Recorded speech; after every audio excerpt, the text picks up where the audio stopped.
Rocket League Season 2. I'm Chamaco, and here with me, Pyro J. The guy's on fire. Look at the background. Awesome, awesome, awesome. Thanks for being here, man. No, thank you, Chamaco. I don't think I've ever gotten a better introduction than that. But the best introductions are necessary for this tournament right here. Season 2 of the Varsity Esports STEM League. $9,000 on the line for this season, Chamaco. Obviously, not all of it being given away this weekend. That'd be a lot. But I'll tell you what, Chamaco, we got a lot of high school teams competing here today in North Carolina, huh?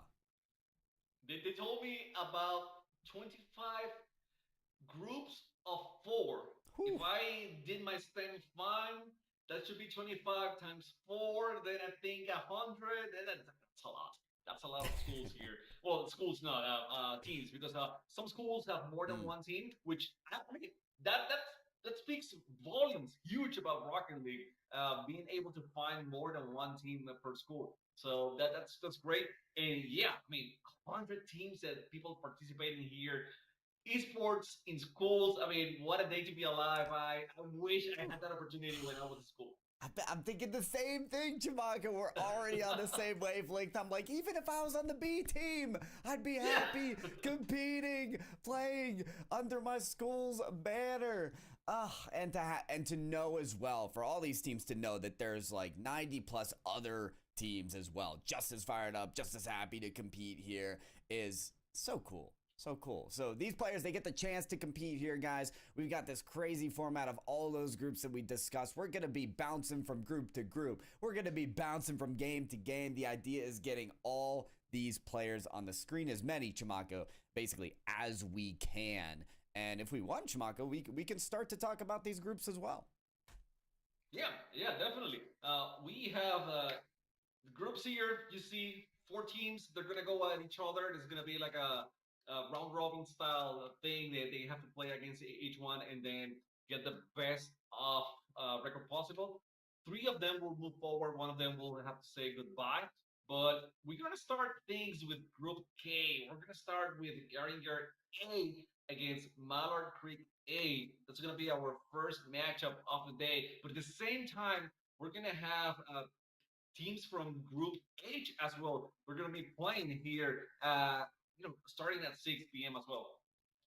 That's right. Yeah, we're like we said, we're trying to get all these games incorporated. So we're flipping over to Group H, and you can see West Craven as that second team on the list, and then Southwest Edge. Those 2 teams are going to be competing against each other at the same time. So we're going to get a good look at both of those matches during this 30-minute block.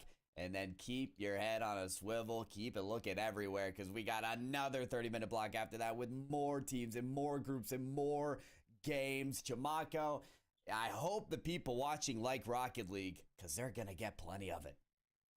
Yeah, it's going to be, every 30 minutes we're going to have at least 2 matches at the same time here on this screen, but we have another stream as well. So, I mean, you can check it out. You can check everything out, and they have plenty of Rocket League high school Rocket League action here today, which, I mean, again, what a time to be alive. Like I say, esports going on in VESL is doing this with Rocket League, but other titles as well. So, I mean, if you like esports in general, this is the place to be right now. So I think we're going to have only 1 minute left for the teams to be ready, pack up, and start our engines and get ready for the matchups, because, I mean, we want to be on time here because we have a lot of action going on. So we don't want to delay anything if possible.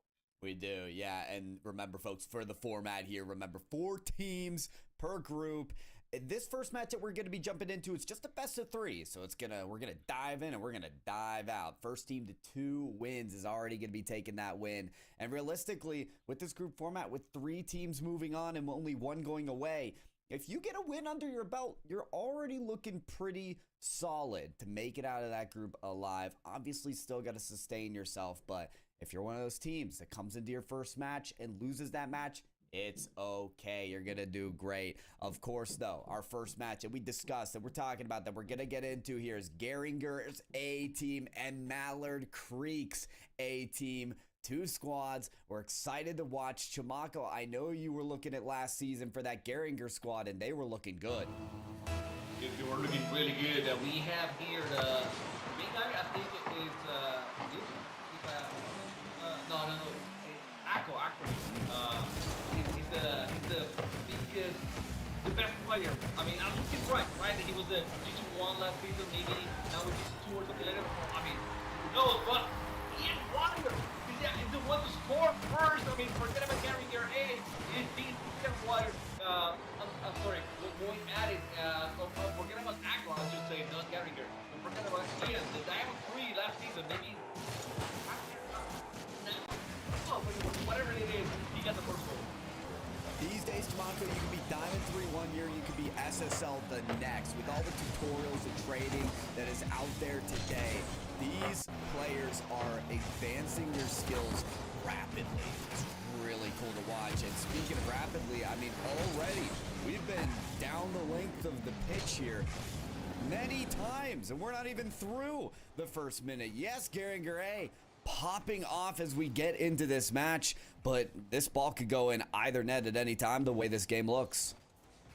By the way, all players from Mallard Creek, new players. They were not playing together last season. So, I mean, there's a lot of things to look at them. They might be really good. They might be, they might be so good that they actually put in the bench the other players that were in the team last season. Or maybe, I don't know, maybe they're brand new and they haven't played together that much. What I can say is that Akko, just from the midfield, basically basically midfield, was able to score that one. A lot of power in getting the second goal on the game. Sometimes it takes a little bit of punch to get that sucker in, and that ball going right through for Garinger A. Already looking solid for them. This is nothing new for these players, but how about something new on the field? Akko for a goal. That's going to be the third already from Garinger. Yeah, Mallard struggling here to find out where to place himself and to get up to the ball faster than the guys from Garinger A. Sometimes it takes a little bit to get used to something, to a faster paced team. So, okay. No. I mean, yeah, it takes some time to get used to it, and maybe that's 1 minute and 28 seconds. That's it. That's all they need, right? Yeah, that's it. Snap of a finger. They're already at it. They're used to it. They've got a goal under their belt. Mallard Creek managing to get that first one on the board. That's the first of the whole season, and they've got more to prove. Look at this. It's going to be Dab the Sav for their second goal. With the protractor from the wall, getting the goal right there, and that was a banger. That was a banger. Very hard shot, very very powerful. And a lot of times when the ball is on the wall, maybe you expected the player to do something a little bit fancy, right? But this time it's like, no, I'm just gonna shoot it on the net, and that's it. That's what it takes. They've got one directive. They've got a singular objective. That is get the ball in the net. And boy, did they find a quick way to do that. Both teams optimizing here. We've got 5 goals in the first 2 minutes, and normally this could even be a high-scoring lobby if the game was complete. But we're not even at the halfway mark. At this point in time, Garinger could get their feet back steady on the pitch here with a 4th goal. They've set up a lot of possession here and are firing away shots as well. There's Ian Warrior. That side wall looking more and more dangerous as we go on. The funny thing is that everyone has an angle from the side wall. To me, it's hard to shoot from the ground, and these guys are shooting from the wall and scoring every single time. So maybe just be careful, okay? If you see someone on the wall, just be careful. Have someone on the net because they're gonna try to shoot straight to the net. And I thought it was going in on the angle that he had.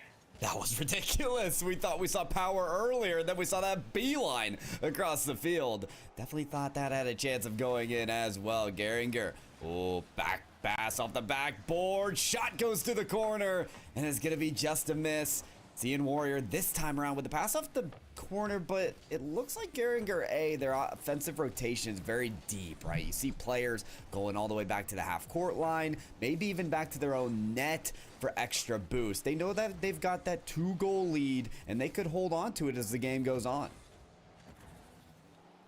Yeah, let's see if they actually do that. But no, they're going to attack. They're going to keep attacking. it's not about holding on to the lead. It's about making the lead even wider. And I love that. I love how you're gonna keep playing strong every single time because this is a series. It's not just one match. You want to send the message for the rest of the series. It's only a best of 3. Okay, it's very short, but still, you want to show you want to show your muscles, from the beginning, from the get-go, and don't let your opponents have anything to say about it. You want the streets of North Carolina to be talking about Garinger, right? You want to send a message, like you said, and I think that with 5 goals so far, that's definitely going to be the case. How about 6? Akko, you called him out, Chimako, and he's working his magic. And the pass is great as well. Also from the wall, Ian Warrior has been great at shooting on the net, but also enabling his teammates to put some offense of themselves. So pretty good. I like the chemistry that we're watching so far from Garinger A. I thought that they were looking strong in the first minute. Then Mallard was able to get 2 goals very fast on the second minute of the match. But after that, it's been all Garinger A. They have been scoring. They have been attacking. They have been putting the pressure. They're going for the bumps. They're going for the passes. They're just showing up here on this game number 1. I couldn't agree more about the chemistry that we're seeing out of Garinger. I mean, they look controlled on their possessions, but at the same time, they enact those bumps and demos. They play that disruption game. Like you said, Chimako, to have a controlled play style and be able to risk it for those plays is really impressive for this team of Garinger. And I want to see more of that as we move through this series so that they can instill their impressive lead. Their impressive lead that is still sitting at 4 goals in the lead, 6-2 at this point. 30 seconds. It's not looking promising for Mallard Creek, but I'm sure they'd like to maybe put at least a goal or 2 in before time just ticks away. 24 seconds here. There's nothing that's going to change the outcome of this match, but still, if you're Mallard, you want to score 1. You want to, maybe not score, but be offensive and make something happen here. And they're trying to. I like how they went for that dribble and then trying to pass. In this case, they got over committed. They were overly aggressive. But other than that, they were trying to make something happen, which, it tells me that they're not out. They're still fighting in this series, even though they're losing by 5 in the first game. They're still in it. They're still in it. That's what matters. It's a best of 3. This is game 1. There's more to be had. So 7-2. While Mallard Creek still in the series, Garinger A definitely in this entire season to prove that they can be winners. A tall touch there is going to end things in game number 1. There's your winners for game 1. Garinger A. Oh, and we've got a score sheet. Look at this. A combined score, goals, shots. We got everything. How about that? Ball touches sticks out to me, Chimako. That is a large advantage. And you can tell Garinger were in control of that ball for a majority of the time. It is what they did. They were able to control the whole action. And like we said, in the beginning, it was just straight shooting into the net. But after they received 2 goals on their net, they decided to become a little bit more physical. Let's call it physical. They were going for the bumps. They were not allowing any easy touches for their opponents, for Mallard Creek, and they were looking for their teammates, and they were passing really well. So all that led to this huge lead that they were able to accumulate at 7-2 at the end, and now going into game number 2, they had to be feeling really confident.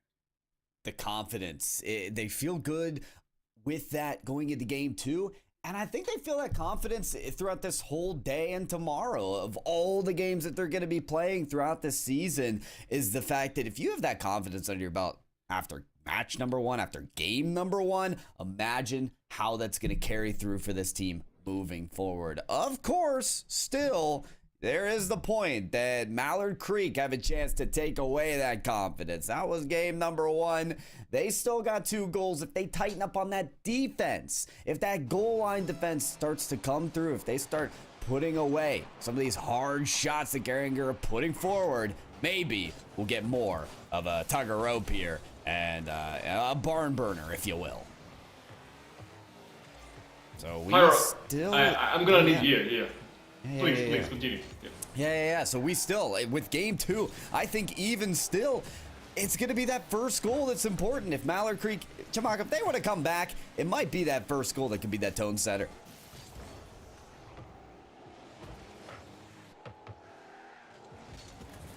They might just get that 30 seconds into this game, so there's a chance for them to put that away still. Oh no, but Akko is keen to make things worse for Mallard Creek. Kicks it up the sidewall, gets a precious 50-50 on the second defender, and then finishes the play with grace. Well done from Akko for the first goal of Garinger A. Garinger continuing the action right where they left. Akko has been just unstoppable. I don't think they have been able to have anything against Akko or actually Ian Water. Both of them have been great, but Akko just being the aggressive player, the aggressor that he has been all series long. And again, one simple pass from Ian, it looks very simple, but the fact that the ball actually got away from the wall, it helps a lot Akko to get to the play faster than the defense, and then be able to score. There you go. All combining their effort to score, but possession now on the side of Mallard Creek for a moment. It was Ian Warrior that cleared this ball out and is looking to pounce on it once again as one traverses down the field. Of course, Mallard Creek, they're going to have to look for some kind of turnaround. They're going to have to look to get that position on the advantage, on the possession again. But it is a clash of cars right now. The ball's off the backboard. Mallard Creek, can you score off this effort? No. Ian Warrior once again making themselves known on defense, putting this ball away. A shame. The Mallard Creek had the opportunity and they were not able to continue and score off it. And now all of a sudden we have another goal. And who else? It's Akko with a hat trick. I mean, just doing everything, really good. I mean, he's a sharp shooter. Akko is definitely one of those players that can shoot from any place in the net. But if in the of the field, if you give him such space as you saw in that play, then it's going to be even easier for him. Oh, the space provided on the field is just exactly what you want. It puts a player back into free play and training when you're back out on the field and able to make things work, just like Ian Warrior did there on the fourth goal. An aerial, and again, no challenger in the skies. If Mallard Creek, they continue to stay grounded on their efforts and get a little shy for those aerials, for those quick challenges, and Garinger A, they're just going to continue to take advantage of that. Well, for nothing, I had a little bit of hope here for Mallard Creek, and I thought they were going to be able to do something else about it, like they did before. But for some reason, it has not been the case here on game number 2. And if that's the case, this is going to be a quick series for Garinger A. Yeah, it's going to... Yeah, it is going to end quickly for them as time jumps here from one place to another. Ooh, Akko, though, we get to see this flick pass over to Lego Gamer. All right, there's the teamwork coming to form for Garinger. They got it at number 1. I mean, I want to see that from the other team, and not to be any hater for Garinger, right? It's fine that they're not good, but see Mallard get something on the scoreboard. To see if Predator has too slow, and Akko was able to just get it away from his opponents. And now, I mean, we were talking about how many touches per game we saw how many touches we saw in the first game from Garinger, and now on game number 2 it seems it's going to be about the same, but maybe even less touches for Mallard Creek because they haven't been able to control the ball at all through this game on game number 2. Yeah, it does come down to whether you get time to control the ball, to have a possession, to generate shots, to rebound the ball, to work that offensive rotation. If you can't get that control, if you don't get that time, you're just not going to be able to generate chances for yourself if you're Mallard Creek. Instead, it's been Garinger, whether it's off the passing plays, the aerial shots, maybe it's just Akko popping off as they have been all series long.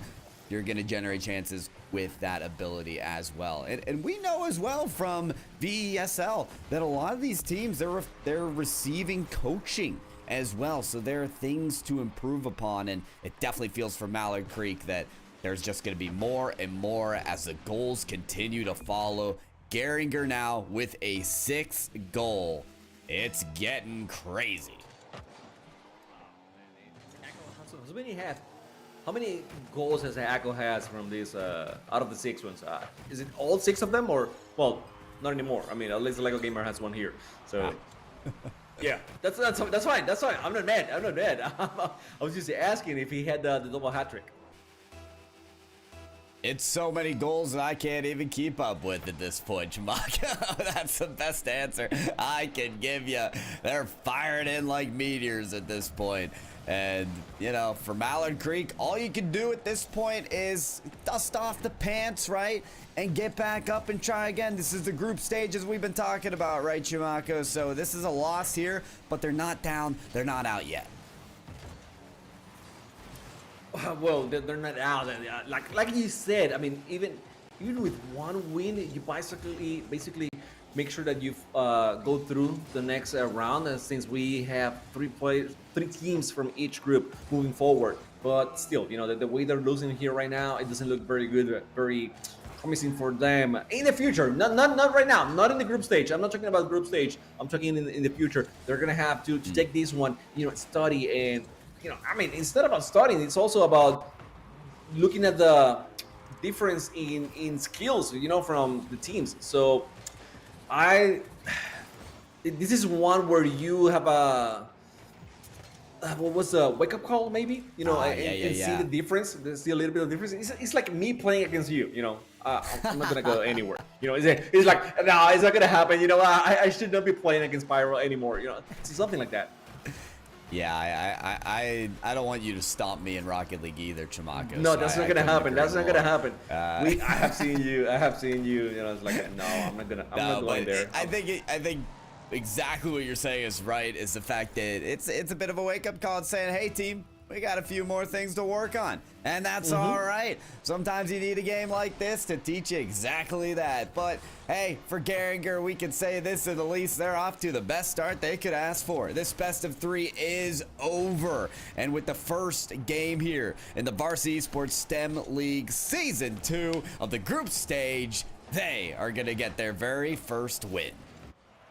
Okay, this is a seasoned team. This is a team that had experience on the previous season, and it was the same team. I mean, we had them. They had a record of 5-2. The ball touches here, you know, you see almost double what Mallard Creek was able to do. Usually those stats should be very similar, right? The ball touches should be unless you're doing.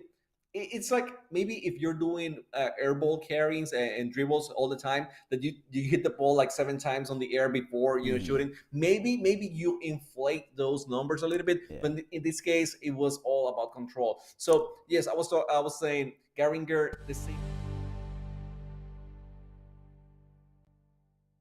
Why they were able to perform as good as they did. So not a big surprise about the outcome. Mallard Creek, you know, they're going to have to figure out what they have to work on. Like you said, you know, they're playing with the coaches. They have coaches helping them. So now that coach has a lot of information, a lot of data that he can give the players to improve upon. And maybe, you know, we'll see in the future. We have a long season, so maybe in the future they can get better. Exactly. It's a long season. Things to work on. That coaching is going to be so important. But in this group stage, Mallard Creek, you got to at least win one if you don't want to be that one team in the group that doesn't make it out. They've got some work to do. Of course, when you look at Garinger, they're looking to improve probably, Chimako, on their 5-2 record than the last season. They want to go out undefeated. They want their record to look like what Game 2 looked like, 9-0, I could imagine. So we'll see if they're able to manage that. But if I'm not mistaken, Chimako, I think we might have a small break before we get into more Rocket League action. We do, but before that, real quick, update here. We got the results from the other match. SW Edge A was able to get the 2-0 over West Craven. One of the players is overrated in SW Edge. I think that name doesn't fit him, you know, at all. If they were able to get the 2-0, that's not the case. But yes, we're gonna have a quick break, and then after this, we're gonna continue with more Rocket League. Don't go anywhere.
We're back. We have more action here. Hopefully, guys, you enjoyed the first one. Now we are going to Group L.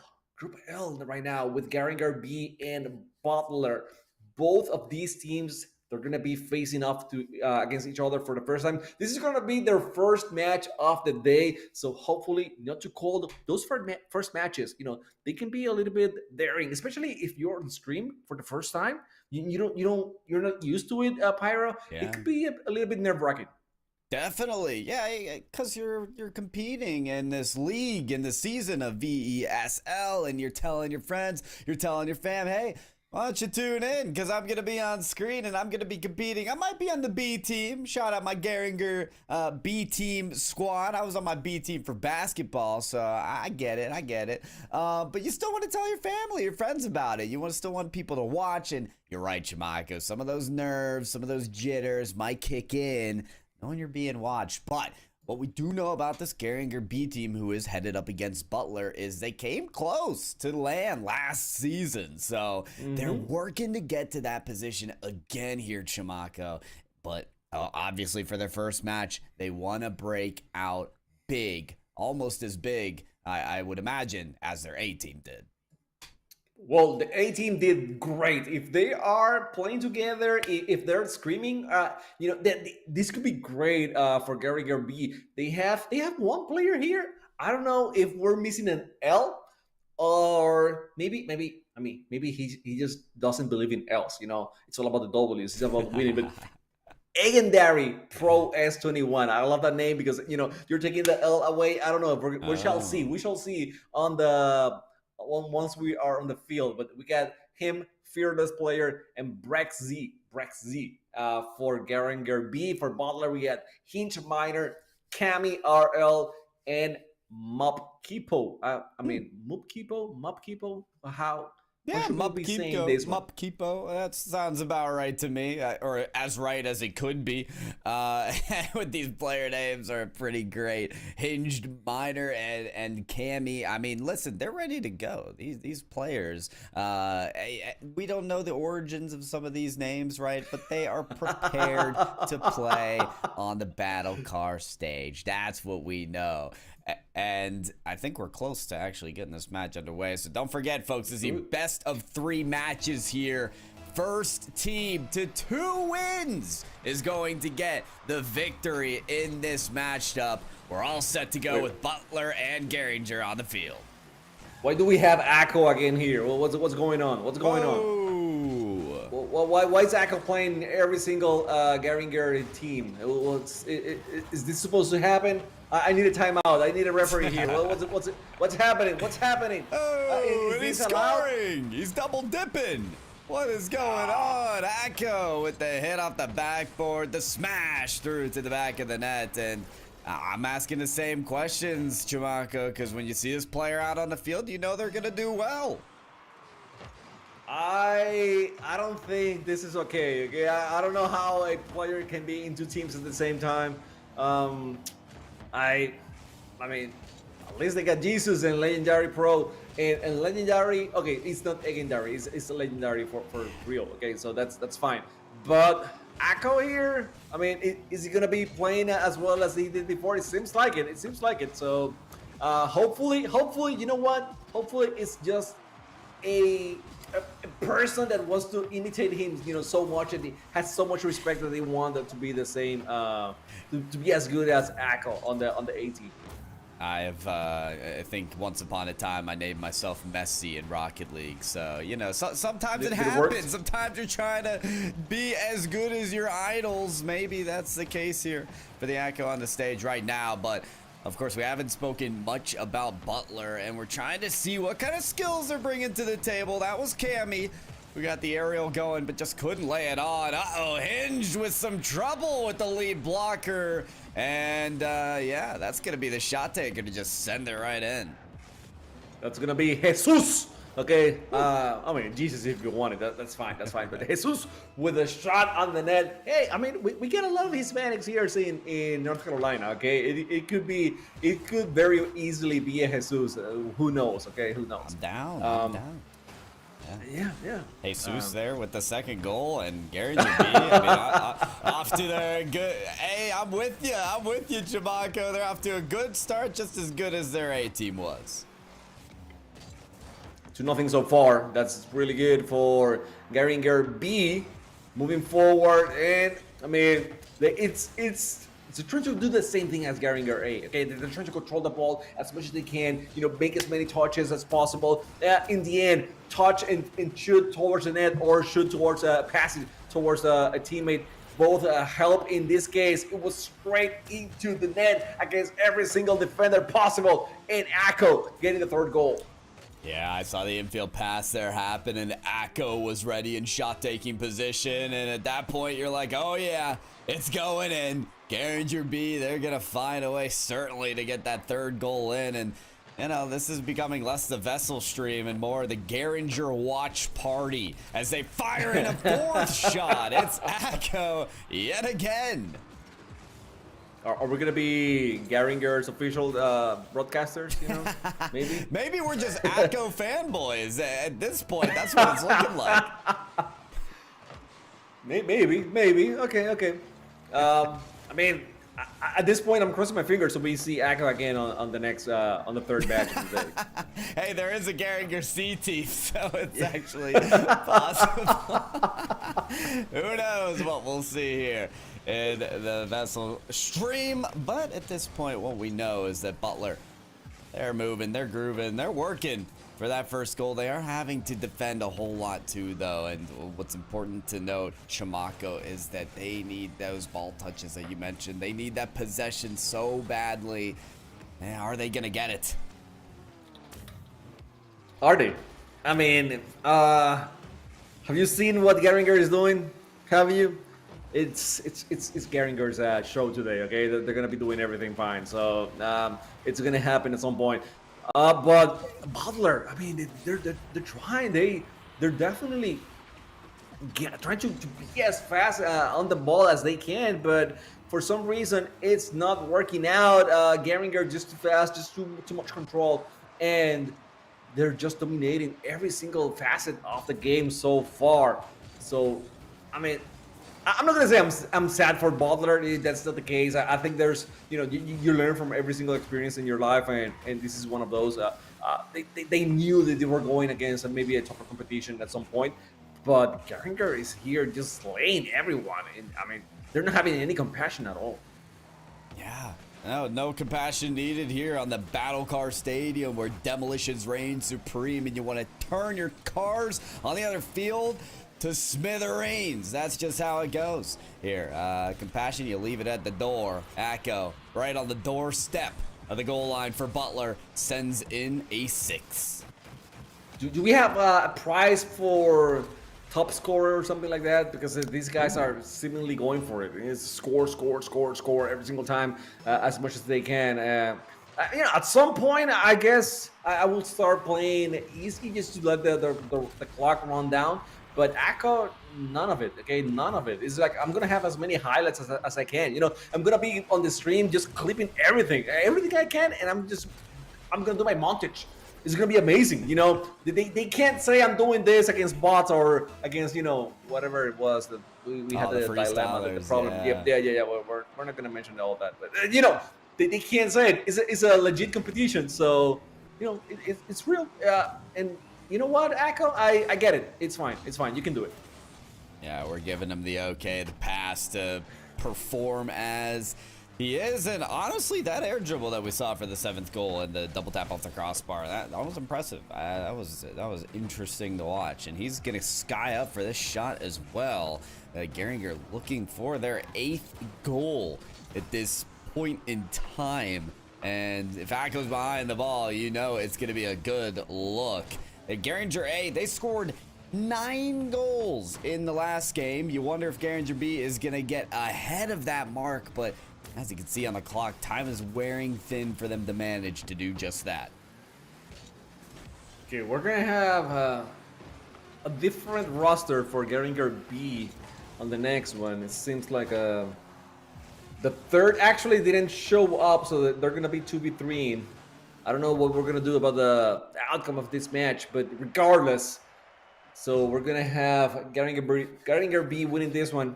Let's see. Let's see how they do on the 2v3. Okay, on the 2v3 scenario, it's gonna be interesting. You know, Jesus and Legendary Pro. I'm guessing are the two that are gonna stay. Um, but Butler, even though they were not able to do much, you know, ball touch is only 81. They were not able to shoot on the net that often. They didn't control the ball too much. I mean, I know Akko is a beast. We know it. Okay, we're fanboys right now. Akko, okay, we got you. Okay, that's cool. But at the same time, let's see what Butler can do right now once Akko is not on the field. It's going to be interesting. I mean, 2v3s, they are rare to see. Sometimes your teammate DC's in a ranked game, and it's like, all right, let's see what we can do. I have won a 2v3 in the past. Sometimes it weirdly fires you up, and you're able to do pretty well. Yeah, I'm not trying to pat myself on the back here. I'm just giving a little hope to Garinger B, saying, you know what, this is still feasible. It really is, especially if you have some chemistry with your other teammate. But for Butler, obviously this is a chance for them to not only score their first goal, but hopefully get some wins in this very unique series that we get to broadcast, Jamaka. The 2v3s, when you are in that situation, I mean, you were saying you were winning 2 against 3. Well, that's not the case for Butler. They have the 3, okay? So they need to be told that it's really impossible to win, to lose against 2 players. I mean, maybe that's what they needed to hear. But Jesus and Legendary Pro, if they get a good defense, if they actually put a good defense, they can withstand, as you were saying, right? And not let Butler get an easy win here. But we shall see. I don't know how good of a defense they're going to have, because we have seen only offense out of Garinger. They haven't had to defend at all throughout the whole series. So maybe now, in this case, we're going to see what Jesus and Legendary have on the skill set. Exactly. We'll have to just wait and see like what they can bring to form with just 2 players here on the field. It's definitely going to be difficult, especially if Butler breaks out with the first goal. There we go. Not just the first goal in the game, it's their first in the series, and that'll certainly get this team fired up. And definitely just opening the net a lot. Jesus and Legendary, they were not used to playing 2v3s. I mean, when you're just playing with Akko, with just such a good player, you can rotate, maybe not as good as you usually do. Don't pay attention to mistakes. But now that you only have 2 players in the field, you really have to pay attention to all those little details. And Butler was able to get the better of that outcome. And I mean, they actually just sent everyone towards that ball to make sure that the ball will go in and get the goal. Yeah, that's going to be the key here. See if we can actually get a goal on the board here for Garinger B in game number 2. That's what's going to be necessary for just these 2 singular players who are having to play defense right now. Ball goes off the post. They've got a shot towards the net that does go defended by Jesus. Cammy next off the backboard. Legendary Pro kicks it away. How much work can you do on your own backboard here? Certainly not going to be easy. There's actually a shot towards the other side. Hinge just gets there in time, though, for the save. Butler definitely trying to make sure they've got a 3rd player back on defense at all times. They really have to do so, especially now that they have the advantage. They have that 1 goal backup, so they can't just let it go away with a pinch or a banger from the other side of the field. They have to be really careful and just make sure that they win this match, and they, just run the clock down as much as you can if needed. But I mean, also make some offense. They get the 2nd goal here, so pretty good on them, on Butler being able to not just carry on that one, maybe the 3rd here. Oh, that's a good save by Legendary Pro. It did look like a 3rd though coming in. I mean, that was about as quick as you could go, just about supersonic speed coming in for the shot. Now it's Cammy having to defend, pulls it back to their corner, takes it up high. And what can they do on a counterattack here, as they've gone through half the game now with just 2 goals and none in their own net? So that's impressive, right? to still, after being scored on about 8 times in the last game, even with the 2v3, you know there's some punch behind every shot that's coming from Garinger B. So to keep them at 0, very important, very useful for them. They're trying to set up a third here, and it is going to be hinged. Manages to get a third goal for Butler, and that's going to be a comfortable lead for them. 3-0 right now with only 2 minutes left on the clock. They're looking so much better. They're not allowing any easy shots for Garinger B, and they're taking control of the action. I mean, this is what you expect from the 2v3, right? Basically, yes, you mentioned it before. It's not impossible for the team with only 2 players to actually win, but it's so much harder. And talking about impossible thing, that was so close. That was so close. It should have been a goal for Garinger, but somehow the crossbar said, no, you're staying away from here, and denied that goal for Garinger B. I know they say close doesn't count unless it's horseshoes or hand grenades, but like, come on, give them half a point or something. That ball should have seen a goal explosion, but it never did. And Garinger B, no matter how hard they try, just have not gotten that first one to go. You can tell, though, with a display like that on the goal line, that they're knocking on the door. They're getting ready to do it, but it's going to take more time. Butler, a 4th goal in the game. And you know what, Chimako? I didn't know if we'd get a game 3 with these best of 3s. I thought the better team, they'd win out game 1 and then game 2, but it looks like this time around, that's what we're looking at. But the way, how much better does Butler looks now? I mean, not because, I mean, it's only a 3v2, but also you can see, you can appreciate the mechanics that they have. They have some skills. They can fly. They can you know, hit those redirects and everything else. So I am glad that we're having this chance now for Butler, because I mean, it looks like a totally different team from what we were watching before. Before, when we were seeing Akko on the field, it was really hard to gauge the skill from Kami, Hinch, and Mopkipo. But now that they are in this advantageous position, they are looking way better now. And I mean, yeah, they have some skills on their under their sleeves. It's not like they're amateurs, really bad players. No, they can play. They can ball Rocket League. That's right. That's right. This isn't a pickup team that just started to play the game. No, they've got something to show for it, and now they're able to show exactly that. We've seen the scoring potential. We've seen what they can do on defense as well. And if you saw the game 1 scoreline where Garinger were scoring more than 5 goals in a single game, you can flip the script. You can switch it around, because that is what's happened here in game number 2 after the old switcheroo that we saw on the Garinger roster. Butler are going to take game 2 with a seemingly 6-0 lead and go into game 3 with quite a bit of momentum. Maybe for Jesus 420 and Legendary Pro, it's time to talk about what needs to change, because what they did there and then, it just wasn't enough, Chimako. It's really tough. And I was talking about how the defense has to be really solid if you want to be able to win a 2v3. But that was not the case. I mean, they got really overconfident at some point. They moved forward way too much. They were trying to play it as if it was a 3s match instead of a 2v3 match. It's more like playing 2s, you know. Yeah. If you play Rocket League, you understand what I'm trying to say. It's more like about playing 2s than playing 3s in this situation, which, I mean, it's weird. It blows my mind sometimes that we talk about that in Rocket League, like how similar are game modes, but at the same time, how different they are, you know, with one extra car in your team or one less car on your team. But that's the case right now, and they have to figure it out if they want to win against this Butler team. So long as Butler isn't prioritizing passing plays, there is a strategy for this team of 2 to work, because you talk about the strategies and differences of the tactics between 2v2 and 3v3. In 2v2, you want both people to be back in time so that someone's there to challenge the person on the ball, and then The second person on the goal line can work the save, whether it's they have to take it over the first defender or under.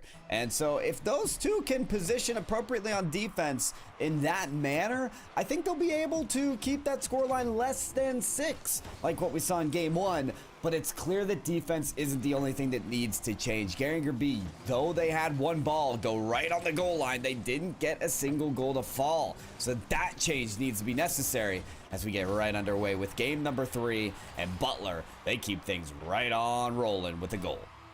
It's a good start for Butler. Only 19 seconds for that goal.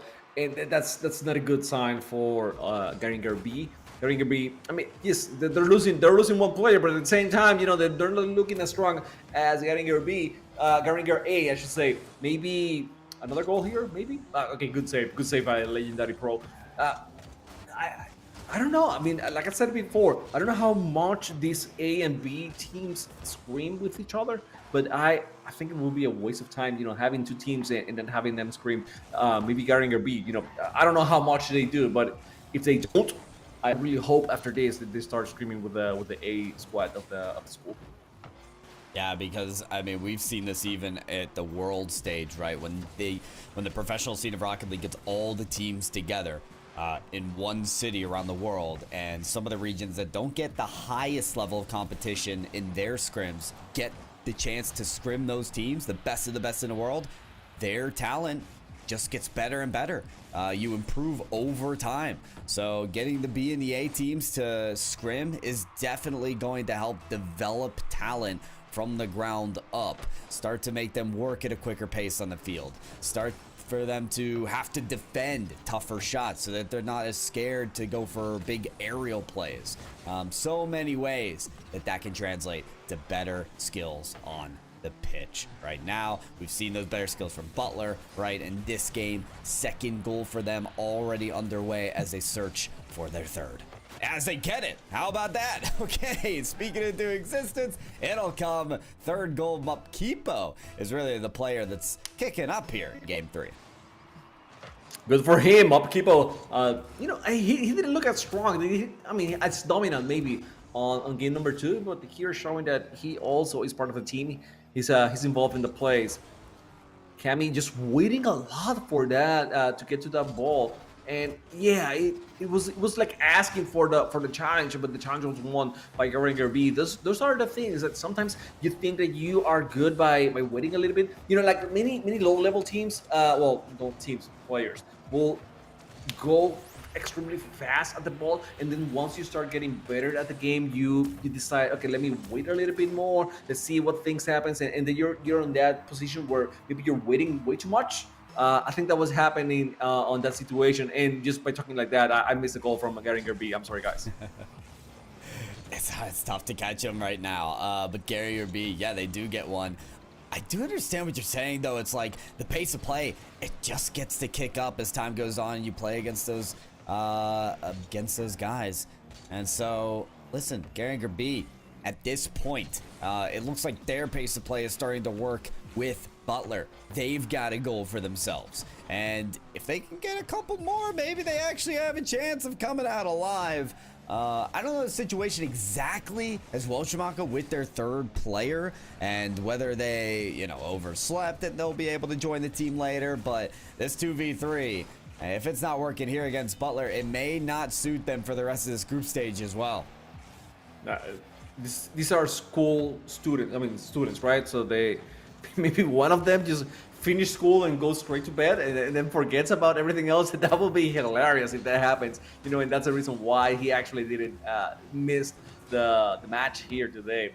But on the more serious note, guys, you gotta if you have a commitment, you know, you gotta make sure that you show up here and play, because your team is waiting for you. Okay, just seeing Garinger B getting a goal here tells me that this match could have been a lot more similar, you know, even if they had a third player, which is not the case, obviously, right? But just having one more player here could have made all the difference in the world for this Garinger B squad. Yeah, Yes, it's just that presence. It's just that rotation that you can trust your own players to defend while you go for an attack. With 2 players, you go for an attack, and if it doesn't go in the net, you might just be getting scored on without that third player there in position, ready to defend. So as we get into the final minute of game number 3, although we've seen that goal from Garinger B, although we've seen a lot from Legendary Pro and his teammate here, and impressive to say the least for them to still be going gung-ho in this matchup. It just doesn't look like it's in the cards for them this time around. Kipo has a look there, tries to take it to the net. 30 seconds left though, and Butler looked to have the red carpet rolled out in front of him. 30 seconds left, and that's it. Let's see. I mean, they need a miracle, but one thing about Garinger B is that they do not give up. They have been attacking the whole time. Now open net here. That's gonna be it. And oh no, it's not open. It's not open. Legendary Pro was able to rotate in enough time, and now they have only 9 seconds here. Maybe the pass, maybe something. No, he decided to go straight for the shot, and that was not the right call. That was an easy save for Butler, and that's gonna be it. Clock is down. Went down to 0, and we have a winner. Butler moves on. I mean, doesn't moves on, but gets the win. That gets the win. That's the word I should have said. My bad, guys. My bad. Yeah, I'm used to a bracket, and moving on, and that's why. Yeah. I mean, hey, they move on from this match with a W. That still makes sense to me. And it's a win for them in the group stage. And how about that 1,000 score as well for their team? The perfect 1K. Yeah, 1K flat. It looks pretty good. That means you're doing something right there, Butler. I think so. So for Garinger B, I mean, we'll see what their story still says, Chamaco. I think there's promise in that team if they get a third. But for now, Butler, they were the ones that had 3 players on the pitch. That was more than enough. Yeah, I'm looking here. Do we have any more Garinger B action today? Probably not. Probably not on our end. That's what I'm looking at. But still, if you manage to find a third, call him, wake him up, whatever it is, and you will have, much better results for the rest of the evening. Guys, we're gonna have a quick break, right, Pyro? But we shall be back. I mean, it's only not even 7 p.m. By 7 p.m., we're gonna have the next match, and we're gonna continue here on VESL. Thank you so much.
Not quite 7 p.m., but just there, and we are just waiting for the next matchup, who is Harden A against Rocky River A.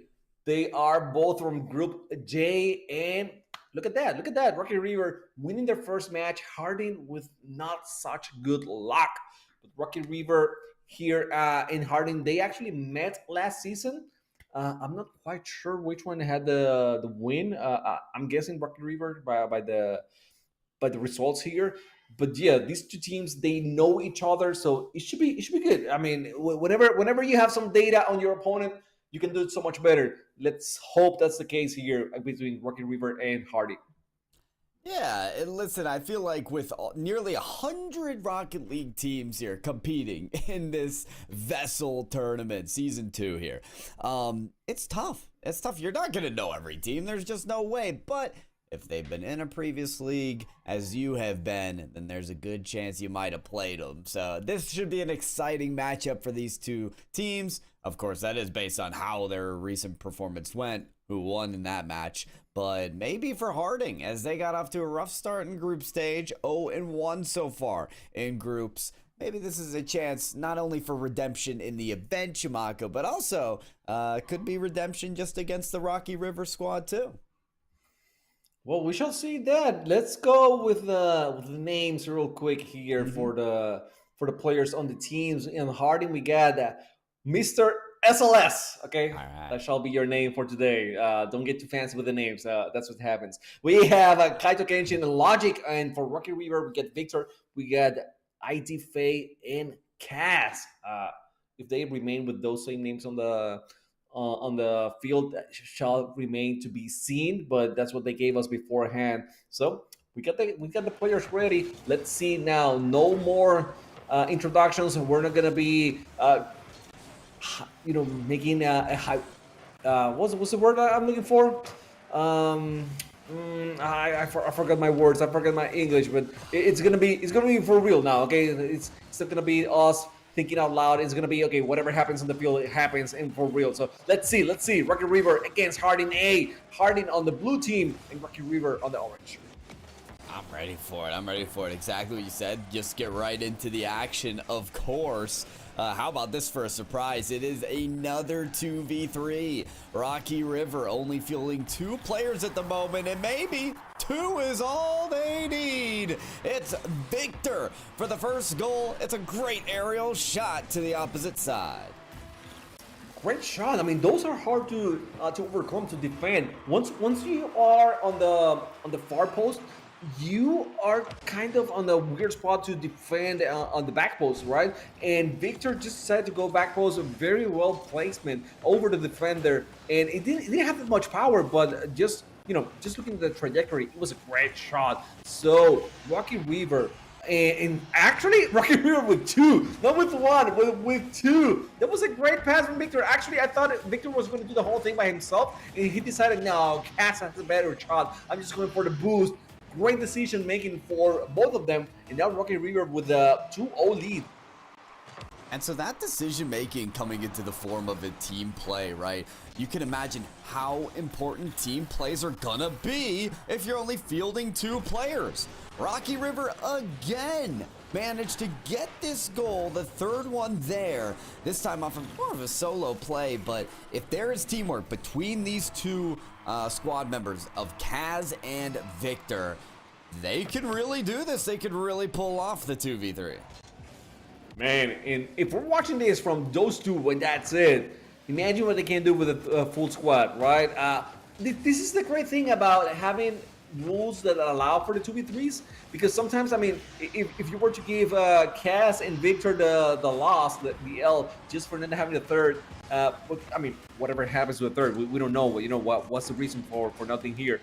But it would be like leaving such a good team out of the event just because they didn't have the 3rd. So I mean, very impressive what Cass and Victor are doing right now. It is impressive indeed, and maybe there's more to impress us with here. It's Victor coming up with the save on the backboard. Kaz able to swing this past one defender and out to the other end, which gives him space as well off the backboard here. Oh, Grayish tried getting in the way of it. just couldn't manage to get the touch they were in search for. You can see Rocky River, they're prioritizing backboard plays because, dead honest, Harding aren't defending their backboard a whole lot. So if Rocky River really do keep the plays elevated in the air where Harding are not able to defend, they'll continue to succeed like this. Harding, we just saw a triple commit on that play, and guys, triple commit is not the way to go. I mean, yes, you can have technical difficulties like maybe not being able to aerial very well, maybe you're not that good at getting speed, you know, and hitting the ball the right way. But the triple commit is a decision, right? It's like, okay, we have players that are way up front and in the better placement than I am. They should be the ones getting the ball, not me. So yeah, you shouldn't go for that, but still you decide to go for the ball. That's bad decision making. So that thing, that's one of the things where I scratch my head and I cannot just let it happen, right? Other than that, you know, if it's skills, mechanical skills, and you're not as good as your opponent, I understand that. That's fine. It happens to every single one of us, you know. But those other decision-making part, it's the ones that I'm making stand out a little bit more, because we shouldn't be having that at all, you know, especially when we're having people coaching and everything else on the roster. I'm with you there, Chimako. Space out, get that range of the pitch going, and maybe get that first goal to go as well. This one goes in unique fashion. Gotta admit, Kaz just gets the wrong end of the ball on the defensive approach, and how about that? Goal credited to Grayish. Okay, Grayish had one. I think, you know, at this point, Victor and Kaz, they're just shooting everything. You know, do I see a hole? Is it a goal? I don't care about the color right now. Maybe they're playing in black and white, you know. So it's like, yeah, let's shoot whatever. We got IT Faye on the field right now. He was able to join in here. I don't know if that's a good thing or a bad thing. But maybe a good thing for Rocky River, which they didn't need in him. But Harding, they're gonna have to, you know, just waste more time in replays here. It seems like it.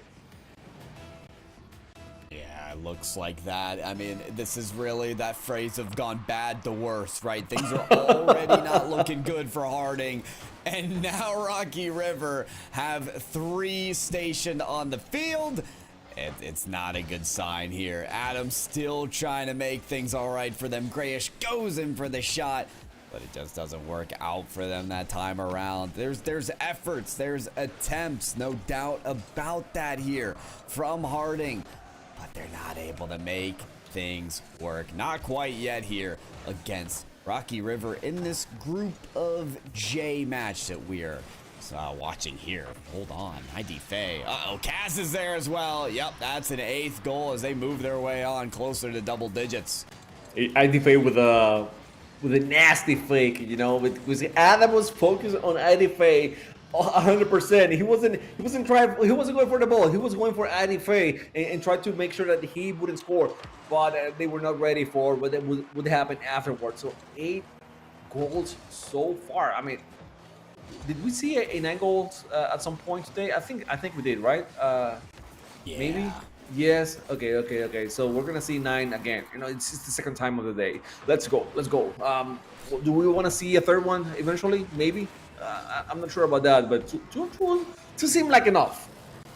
Hey, you know what? I saw 9 goals. It was 9-0. So shout out Harding. I mean, they've gotten 1 under their belt in this game. Nice. You know, you gotta give them credit for that. They got 1 on the board. Okay.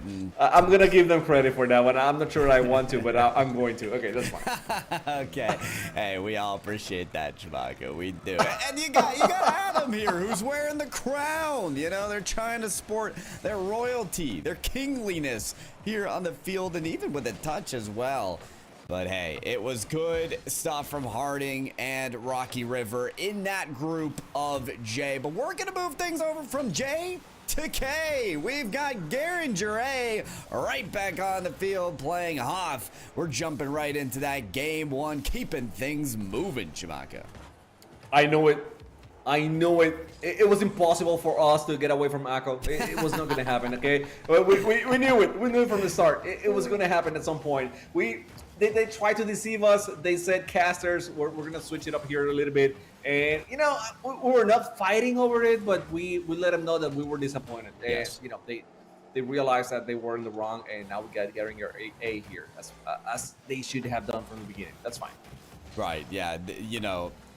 I'm being sarcastic, guys. Okay, completely sarcastic. Please.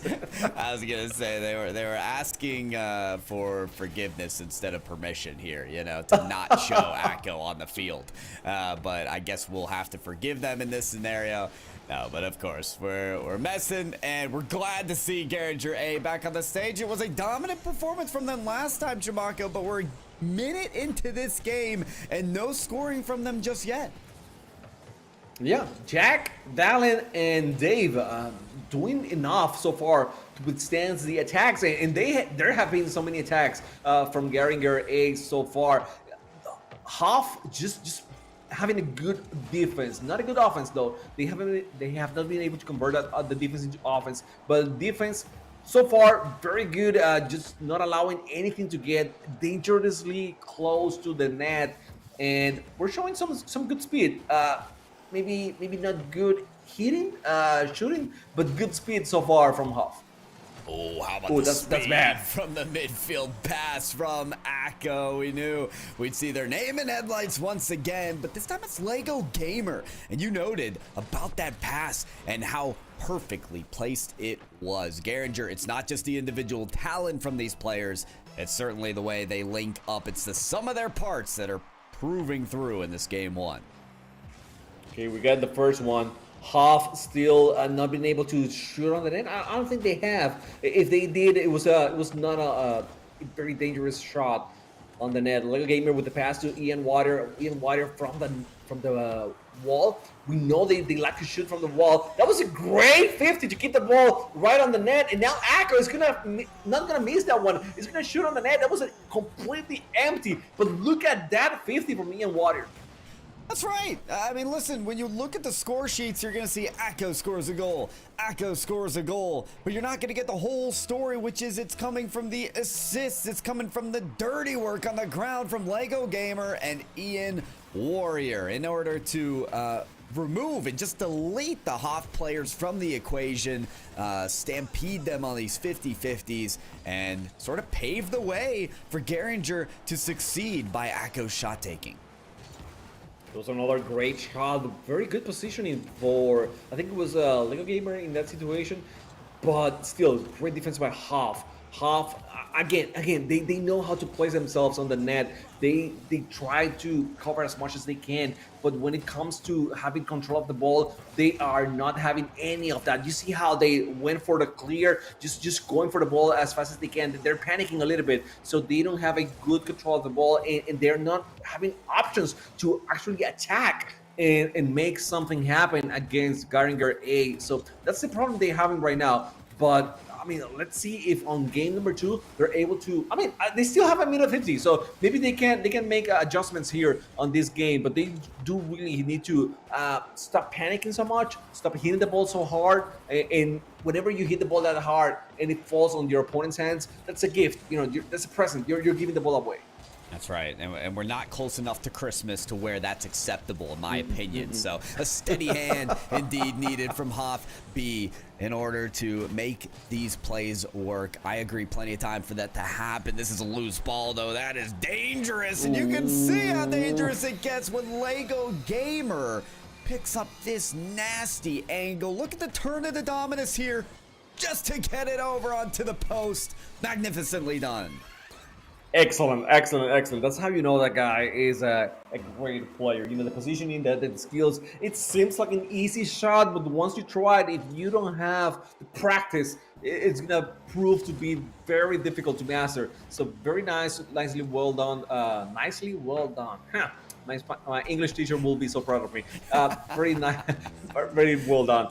From Lego Gamer, everyone from Garinger A, you know, just stepping up here on this match. The first one, like we said before, it was a blowout. We couldn't gauge anything. It was Echo just doing everything well. But right now, against a really good defense, they are stepping up and showing that they can score. I mean, every single one of them.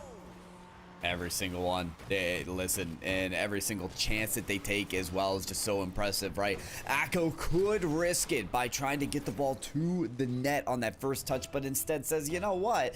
If I just kick this right off the backboard to myself, it will get rid of that first defender lunging in for the attack, and then it'll open up the chance for me to steer it into the net more easily. So it's the smarts, it's the brains, it's the strategy that comes through on each and every play that is really putting Garinger ahead. It's that steady hand as well to fake pass one, shoot past the other. Echo again putting Garinger ahead.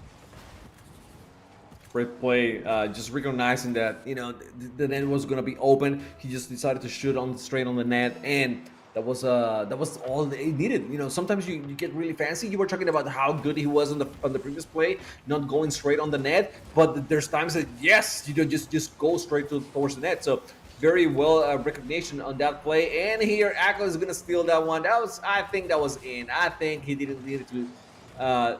He did not need to actually hit it and put it on the net, but still, if you want to steal it, that's fine. That's between you and Lego Gamer. You guys, figure it out afterwards. 6-0. I thought this was gonna be a little bit closer. Okay, we got one. No, we don't have one. No, we don't. I thought it was going in just as much as you did, but Garinger A, they've always got the answer. I guess that's what the A stood for all along. This is a 6-0 affair. It is a confident win from Garinger. Although this is a best of 3, there's so much still to change if you are Hoff. You've showcased that you can keep up with Garinger A much better than really any team or any player has been able to. But can you get the goals to follow? That is what has been sacrificed to us, that we haven't been able to see, that clearly is going to be needed from Hoff in this next game. I'm confused. I am very confused. They don't have any goals. They don't have any shots, but they have 1 assist. How is that possible? How? Explain that to me. Well, you see, unfortunately, their defense shaped so impressively towards the other team that they helped them so much with that goal. I'm not so sure either, Tamako. I actually have never seen that in my years of casting Rocket League. It happens, it happens. So just to make sure that you are on your toes and just following everything right. Here we're gonna jump back to Rocky River and Harden. And Rocky River, they were looking strong without ID Faye, and now with ID Faye, just looking as strong. They're not gonna look any weaker. Maybe actually you can look weaker with a third player. Yeah. I've been told that I make 2 players worse than they are. Well, while that may occur, and I don't want to pin that on you, Chamago, what we can see is that ID Faye is not making them look weaker. We got a beauty of an aerial shot there from ID Faye for their 8th goal here. Leaning in for double digits. Whoa. Adam did not even move on the kickoff. Just stood there as a roadblock and actually got the ball into position to score. Okay, that's some interesting strategy. But yes, as we jump into this game too, there's nothing particularly surprising about it. Rocky River, we're dominating with 2 players, and now with 3, it's just too much. I would say that it's definitely too much for them. They are just doing whatever. It's like a free training, free play practice for them. You just go for everything and just try to make it put in the net. So Rocky River, it's the interesting part is that now that we have seen these teams that are very dominant, we want to see them eventually, face off against each other. It's like, okay, what will happen if Rocky River actually goes against Garinger A? How well they will fare. Because on Rocky River, we're watching Victor and Cass being very mechanical, very good, and ITFA is not bad himself. So, are they going to be better than Echo? Are they going to do way better than him? Our Lego Gamer, and Ian Water pop off and just play better because they need to, or are they playing as best as we're going to see them? Those are the things that in this type of scenarios really attract me, because yes, we're going to have some mismatches. It's gonna happen, and that's fine. It's just part of the tournament that we're watching right now. But in the future, we're going to be watching those teams that are very dominant today face off against each other. I think it's a really interesting question to ask, and it's a tough one to answer as well, but I agree with your line of thinking completely. I mean, look at that 1,800 score for Rocky River. That is too much for one Rocket League game. You shouldn't even get that if you're working 2 minutes into overtime. But that's what they manage because it's all the players getting this score line. So to me, Kaz Victor and IDFA, whose name in the system is IDFA's GC1, knowing that they're at least grand champion, to me, suits as a very strong team and one that could likely top Garinger A. So, and where maybe they are a little more reliant on Akko. Though as we do jump back into the series, as we look at their 4th goal in the first minute, I think that is a hat trick from Akko, but all these attempts from Akko tend to be assisted by Ian Warrior and by Lego Gamer, so you've got to still call these players out as great team players. And again, I was talking about Rocky River, how they look more mechanical players. They're more fancy in a way. The tricks they're doing, how much they're spinning in the air, going for the double taps and everything else. But this type of play from Garinger, which is a very nice pass, very well set up, and then an easy shot on the net, that's very useful. And we have seen that, that difference of playstyles in the highest level of Rocket League, right? In RLCS, you see teams that are very mechanical, and then you see teams like G2. It was like, okay, let me pass JNAPS and Chicago, and let's just have a goal. That, I mean, I'm not gonna say it's easy, but it wasn't very mechanical, and that's basically what we're seeing right now from Garinger. That type of playstyle, which is working very fine. You wonder if, I imagine it's sort of like G2 in version 1 when they had Daniel in beast mode. It's yes. Like, does a team-based team topple a mechanically inclined team? That's a big question, and I hope we do get that match. I hope we do get Rocky River and Garinger to play against each other, because I know yours and mine, our eyes will be peeled at the very least, as well as anybody that likes some good Rocket League. The Rocket League will continue here. Ian Warrior grabs this goal, and they actually caught this. Got it assisted by Akko. You can see the confidence exuding on the pitch when they fly in supersonic speeds for balls like that. Another one that's interesting. They just hit the ball on the kickoff, and that's it, I think. I don't think they need to hit it any... No, it was just one hit, and that's it. That's all you needed to put the ball on the net. You can see the frustration in Hoff. It's waiting on them right now. They're trying so many things. They have they gave their best on the previous match, and now after knowing that nothing really worked, they're falling apart. That wasn't a goal that should have happened. I know that Hoff has the skills to avoid that, but you see how they're cracking now. They're trying, but at the same time, like, they're missing by very small margin, by pixels. That's frustration building up. I think it is. When you can't hit the ball when it's right in front of you there, it'll frustrate you even more. So listen, whether the scoreline 0-7 or 0-0, composure is an important thing to work on when you're playing these games. How can you keep your level-headedness consistent throughout the game? That is something that will make you a strong competitor despite any mechanical skill that you will showcase on the field. So this is really a great test for Hoff, is to not let that frustration show its way on the field. And honestly, they were able to put up a good fight for a much longer standing this time. The ball did eventually get pinched out from the post, and you know what? Lego Gamer right in position to score that. And going back to the frustration part, I am glad you said it that way. It's a great skill to have it.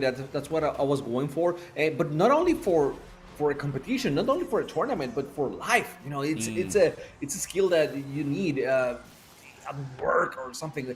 These guys are high school students right now. You know, it's, you know, life is a little bit more mellow for them. But when you get out of a high school, you know, frustration builds up in many different ways, not only on a tournament setting. So yes, thank you for saying that. It's a very needed skill. And hopefully, you know, they get something out of this situation, which is, I mean, definitely frustrating. I wouldn't feel good by any means being down 10 against Garinger A. For sure not. And you know what? We have polarized emotions here out on the field, because for Acko, I mean, that's just a great double tap. That's a fantastic play. I'm sure they're feeling fantastic right now. There are no frustrations at this point. Just that maybe there's not as much time on the clock as they want. They look up and say 100 seconds left in the game. Come on, I've got more to show off on the main on this stream here for the VESL tournament. And they might just get an 11th goal here. Oh, nice one as Ian Warrior does poke it right into the opposite post. Well, this was more than a poke. This was like the super poke that used to be on Facebook. That was a mighty shot and a goal for Garinger.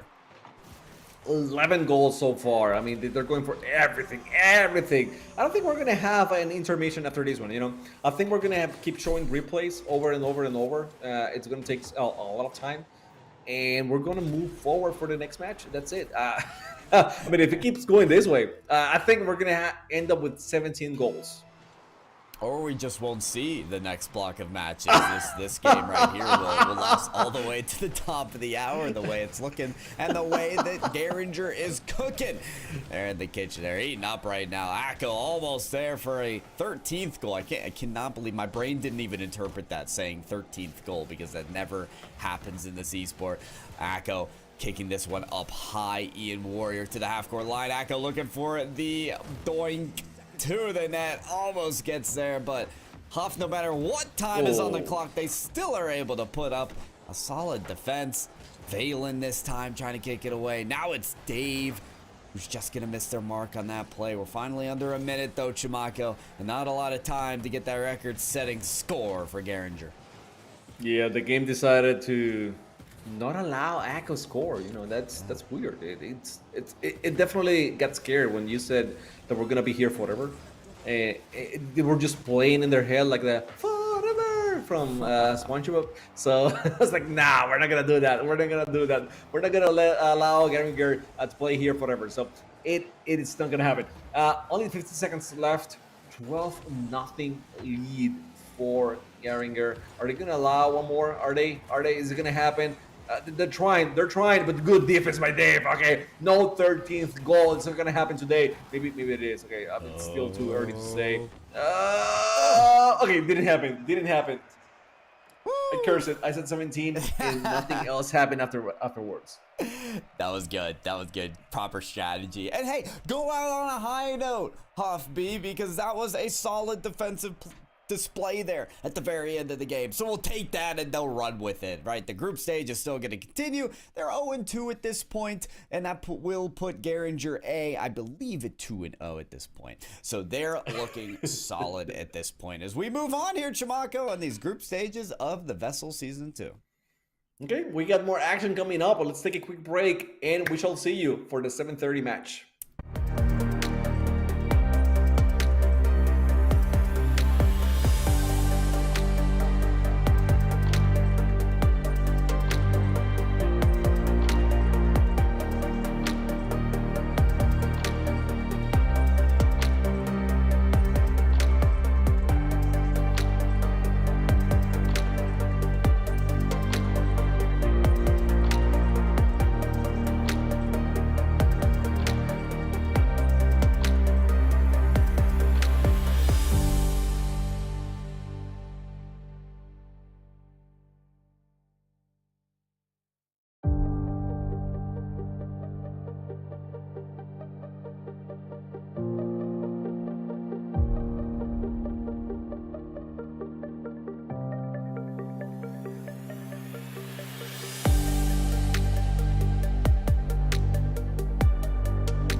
More action. There's no time to rest here. We are moving forward. We have another match here. We got Philip O'Berry against Ardrey Kell. We got an A squad on the Berry team and a B squad on the Kell team. Does it matter? Does it matter to us? Are we going to say that the A team is going to be way better than the B? Pyro? You know what? I mean, you never know. You never know. Listen, we've seen some tough teams against some teams that need a little more grit. Okay, I won't sugarcoat it. We've seen some tough matches. And this A team versus B team could be shaping up to exactly that as well.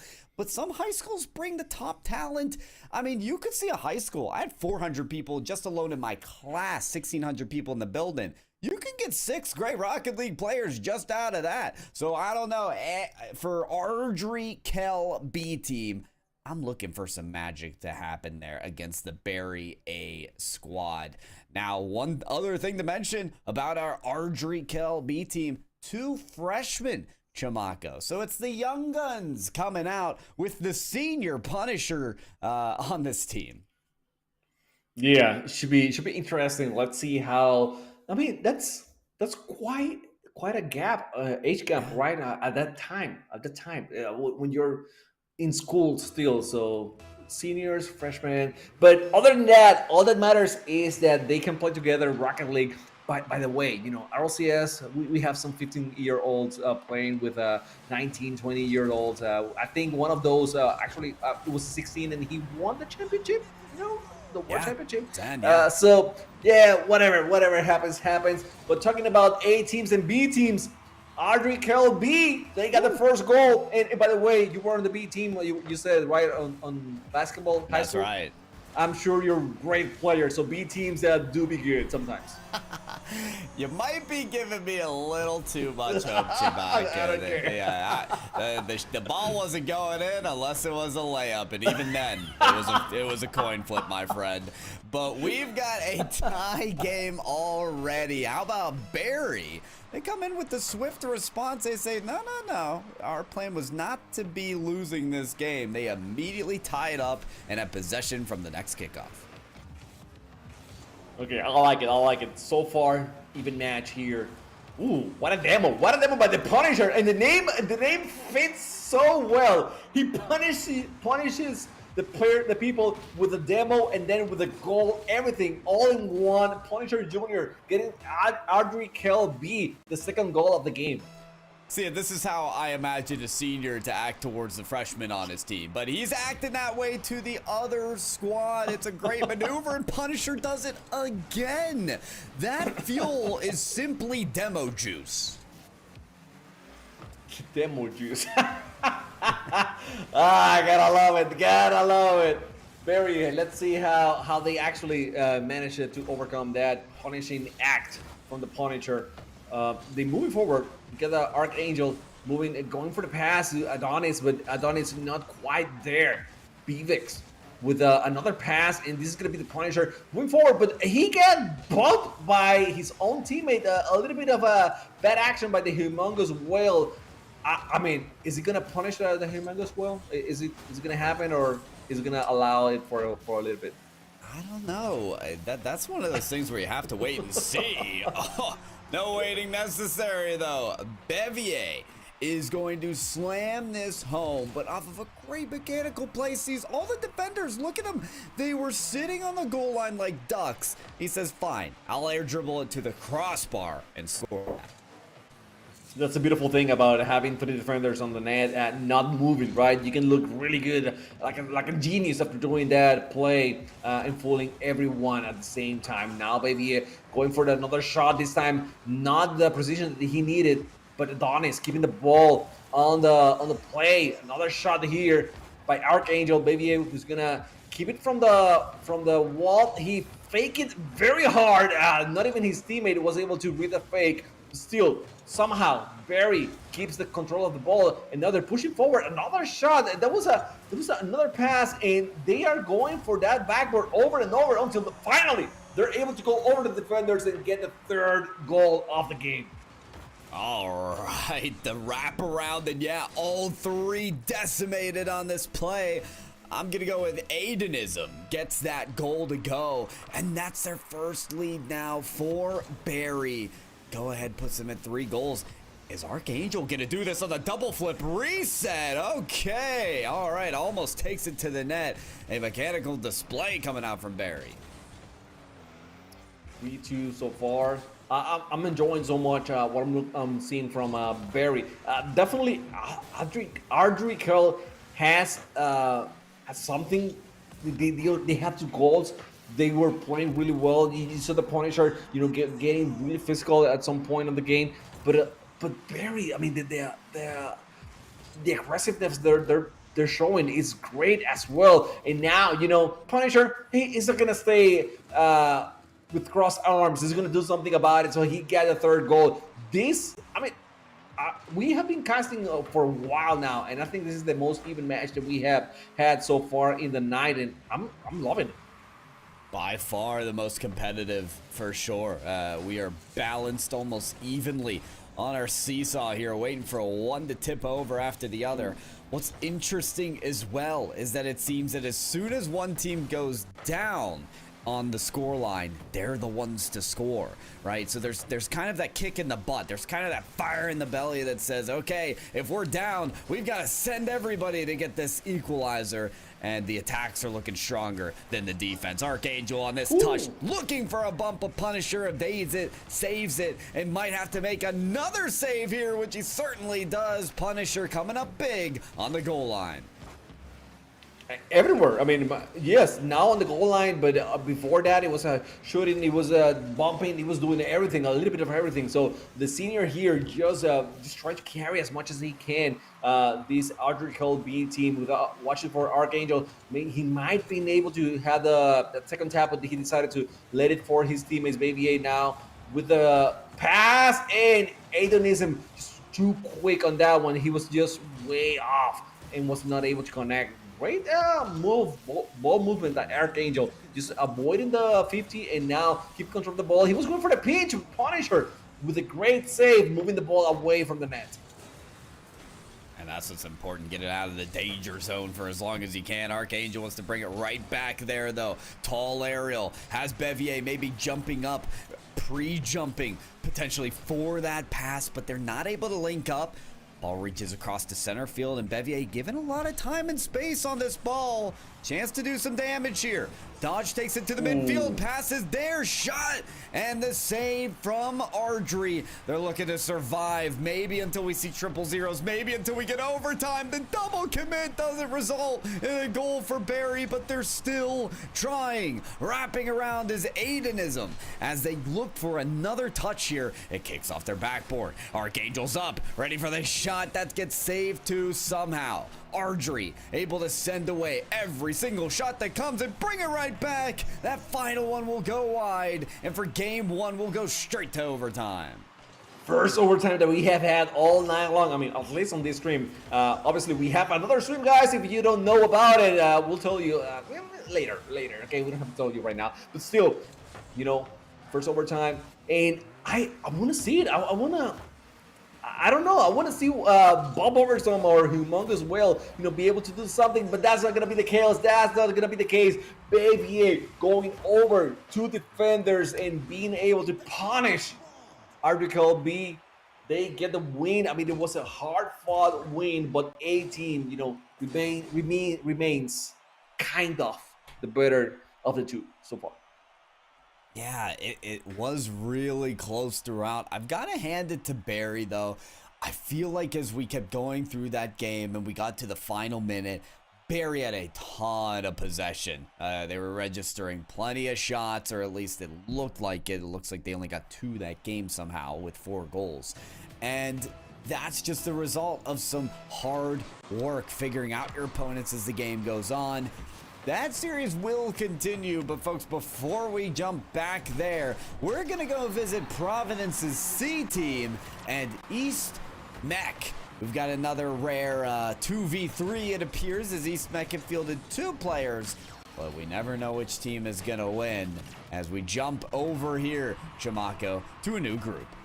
No, we were talking about schools having multiple teams and see a C team, so they have at least 3 teams. That's crazy. I mean, that's great. I love it. I love it. So we get a tight match as well. I mean, East Meck with a disadvantage with field, they're finding ways to score here. Remember, you shall be remembered, man. You shall be remembered. That was a great goal from the kickoff. 3-3 at this moment. Providence C with the advantage in players, but still not enough to get the lead here. I mean, to maintain the lead in this match. Yeah, not enough quite yet, but you can tell they're certainly ramping up. At this point, Providence, the C team, it's impressive to see these guys showing out here. Hero, ooh, almost takes straight to the net. It's Sag, CKO, with the Merc. A car actually that I used to use primarily. It's got its own hitbox, but that hitbox not enough for this shot. Remember, takes it around and scores yet another free Meck. I love that you said the Sag CKO, and I will say the Sad Gecko. You know, that's. Yeah, I don't know. I don't know. No, it could be either way. I don't know. I mean, it's up to them, basically, right? Well, if it's up to me, I'm going Sad Gecko from now on. I think you've got it for sure. Sad Gecko needs to get the ball, though. We're on their pronunciation. They're on the field here trying to make it work. I do respect this big car, though, can certainly make a big presence on the field. I love it. I love the people that go for the mercs and go for the non-traditional car. I mean, it's traditional as it from the first day in the game. From it wasn't on the first day of the game, but it's not a car that you see at the high level very often, especially not even in rank that much. So yes, I approve of it. And also using the Civic. So these guys, you know, they're here to have a lot of fun when they're not try-harding on the cars that they're sporting. So pretty good, but so far, I mean, they got to do a little bit better. East Meck getting the best out of this match so far. And Providence not looking very good. They're whiffing a lot more than they should. So they gotta keep it under control, okay? They have scored 3 times here. They know they can do better. That was a nasty shot block. What a defense by Providence C. I cannot believe that save occurred. That backflip sent the ball right up off their crossbar.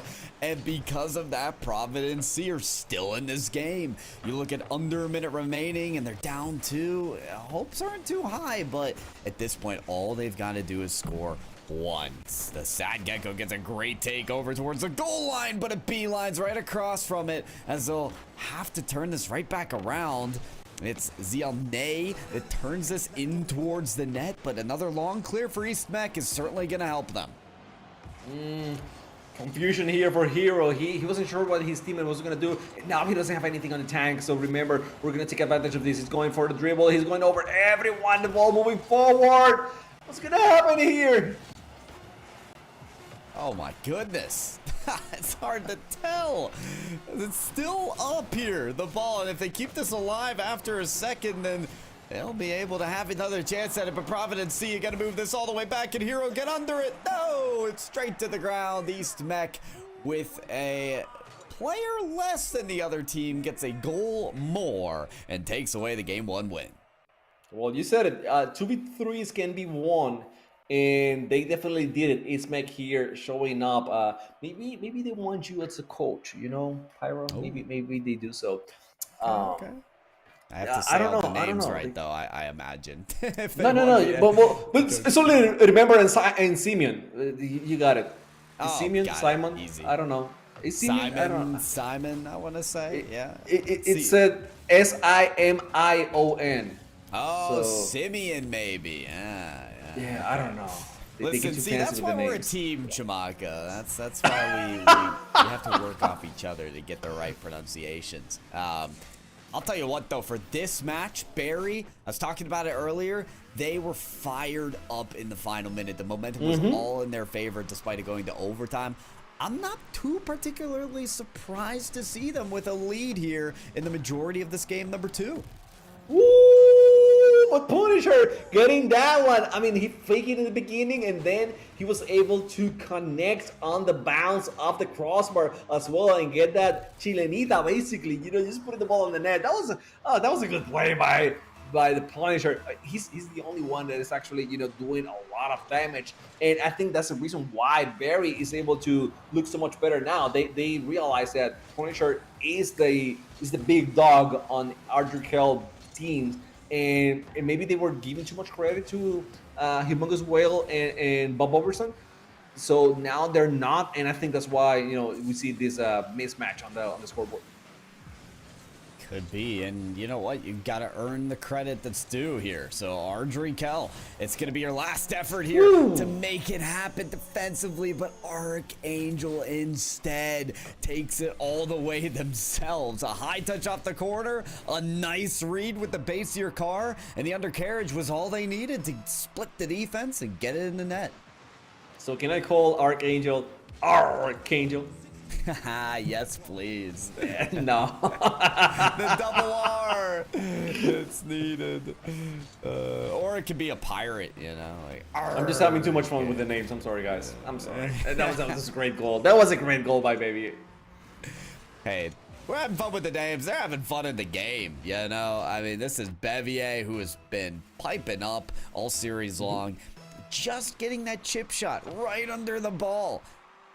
And those shots are not easy to make in the midfield. You can very easily get too much power where the ball just gets above the crossbar or even to aim it. But clearly Bevier has got the potential needed. And somehow Barry are not able to get that shot to go. Bevier again behind the ball, gets cut off early. And despite it being 30 seconds, despite this looking like Ardrey Kell cannot work this back, they're still giving it everything they've got on defense. That's what I want to see every single time. You know, yes, it's looking rough. We don't have a chance maybe to do the comeback, but still, let's give it our all. You know, maybe let's try something and just go with our heads up that we actually tried our best and we did leave everything on the field. So, Barry, they're going to get the win. It's going to be a 2-0 for them this series. But we're going to go back to the other series that's happened in Providence C against East Meck, where East Meck is playing with only 2 players. Maybe they got the third. I'm not really sure about that. But it will be interesting because they actually won that first match. So let's see how they fare on this second game of the series. I'm very curious to see because we have seen some of these thirds get into the game midway as well. So you never really know if that third is going to jump in and give East Meck even a better chance at winning this game. What's funny enough, though, is I think we ended up coming into this game number 1 of this series after Providence had scored at least a couple goals. But since we had been in there, we didn't really see them achieve a lot on offense. They had their chances, they had their goals, right? But I'm looking for true assurance for this team to come back because from the most part, Chamaco, what I have seen is East Meck finding a way to make this 2v3 work. Definitely. That's all I'm going to remember, you know. It's Meck just doing the comeback and scoring everything else. So that's edge a little bit. Well, actually, did we see Sad Gecko score at all? Did we? I feel like maybe. I mean, with us running 2 games at once, it is hard to keep all of it on track. So I don't know. It doesn't matter. It doesn't matter right now. I mean, what matters is what we were saying before. It's definitely East Meck dominating from the final part, from the second half of the first match. We're gonna have a goal here. We're gonna have a goal here for Providence C. It's gonna be that Gecko, you know. And it wasn't a sad goal. It was an okay goal. That's right. Yeah. And listen, you were wondering if he scored. Well, there it is. There it is. Sad Gecko has scored right there. First goal for them for this one. And that I feel like is gonna happen not just once throughout this game, because what happened there is just a shot on target from the counterattack. And there are going to be opportunities where East Meck, they want both of their players to dive in for the shot. If it doesn't go, they leave themselves very vulnerable on defense, just like this play, but remember, does get back in time. So Providence C, the way to victory certainly is catching East Meck overcommitted and taking that long ball shot. Oh, the defense couldn't do anything about Remember in that situation. I mean, you were talking about how, yes, they have to overcommit sometimes. But in this case, I mean, Remember was just waiting for that bounce. He was fully committed on that situation. I mean, this was a really good play. He committed in a good way because he had his teammate. His teammate was way back, so it was all up to him. But yes, I mean, they are sinking very well. Meck is doing what they had to do, and Providence not so much on the play. Just a few seconds before that, they had the hero. I think it was passing the ball in front of the net, and no one decided to go for the ball. So you gotta have someone. I mean, if you have 3 players against 2, I mean, at least make it where the passing plays go somewhere. And as I was talking, Simeon just bouncing that one off the ground, getting enough height to go over the defenders, getting the 3rd goal. Meck looking stronger and stronger as time passes by. That's right. And they flex their strength in that great car control. It wasn't easy for Simeon to catch back up to that ball off the sidewall touch, but still managed to do so. And Providence, they were really bunched up around their goal line. Got to space out. They've got to get someone to quickly challenge the shot taker so that they're facing some kind of pressure and they can't just walk the ball right in, much like Meck has been able to do, at least on that last series of plays. Well, Simeon certainly has a lane here, especially when Remember's up for the shot already off the backboard, and there's Simeon diving in for it. Can't make the goal happen. Providence looking to work this all the way back the other way. Midfield pass there to Sad Gecko, intercepted by Remember. Remember doesn't have anyone to pass to, but it doesn't matter. I mean, he's going for the flip reset, just controlling the ball very well. And Simeon just recognizing that ZL Nay was way too close. Did I say that one right? Are we going to call him ZL Nay or is it going to be something different? Yeah, ZL Nay, yeah. ZL Nay, okay. That's fine. But we're going to remember. That's all we're going to remember. Yeah. If there's one thing we'll take away from this series, it's Remember sniping some of these shots. Had to be 2 defenders on that play, but the speed of that dominance is carried through on a lot of these performances very impressively. Meck, after winning game number 1, looks like they can sort out their ways of this 2v3 scenario and win game number 2 as well. Oh my goodness, what a performance there. Meck really pre-jumping each other, couldn't make the shot to go, but man, that would have been a highlight reel play. That would have been a clip. The clip of the night, for sure. I mean, in 2v3 situation and just doing that and clipping it, it would have been great. Yeah, regardless, we got another goal here from Remember. And this time, Simeon was the one getting the assist. These 2 guys, I mean, they are really confident about their skills. They're going for the ball every single time. It doesn't matter if they overcommit. Sometimes, they know that with that overcommitting, they're gonna create some space and they're gonna fake the opponents at some point, confuse them, so they're going for it. And you see how Remember he's a really good sharpshooter. He's shooting from every single angle, just getting a lot of power on those shots as well. So I'm really impressed with this player. We were talking about what were the teams before? Garinger, what was it? Garinger A, and we were talking also about Rocky River. How good they were looking at. I mean, I want to see Meck with 3 players now and see how strong they actually look, because with these two are really solid players as well. Yeah, I feel like we're becoming North Carolinian high school esports scouts right now. Yes. We're becoming the talent watch of the state here for Rocket League in the high school scene, because there really are some standout teams that have competed so far on this broadcast. And good on them, honestly, for their first 2 matches of this tournament series to break out and perform so well. Sometimes you get those jitters when you first start in a tournament and nothing goes right. Nothing about what you're doing on the field feels natural.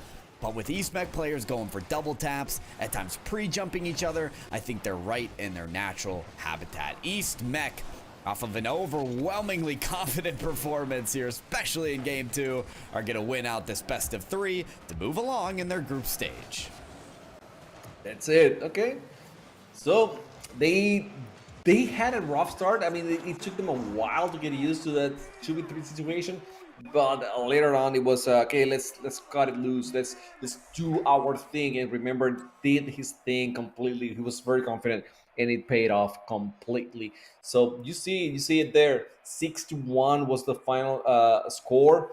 Everything else, don't pay too much attention to the stats. They look a little bit wonky at some points. But regardless, we're going to take another break, and we shall be back in a few minutes, very few minutes. So don't go anywhere unless you're going to the other stream, which is a VESL GG here on Twitch, and they might have some action. Otherwise, stay with us, Pyro and Chamaco.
We're back. We get more action. Hey, Pyro, we don't have Garinger A this time. Okay, bad news.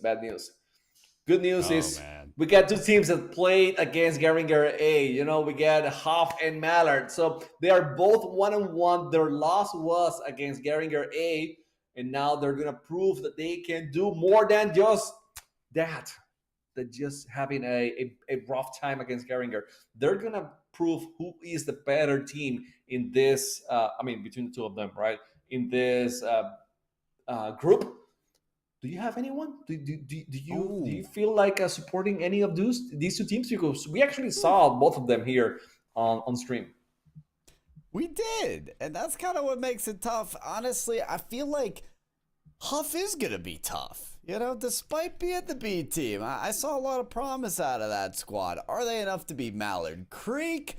I don't know, but if you're making me go one way here, Chimako, I might have to take the Hoff squad. I told you earlier I got a little bit of faith in the B teams here today, okay? They're not just the B teams to sit back. They're the B teams to be the team that proves themselves. So, little chip on their shoulder here today. I think they can stick it out.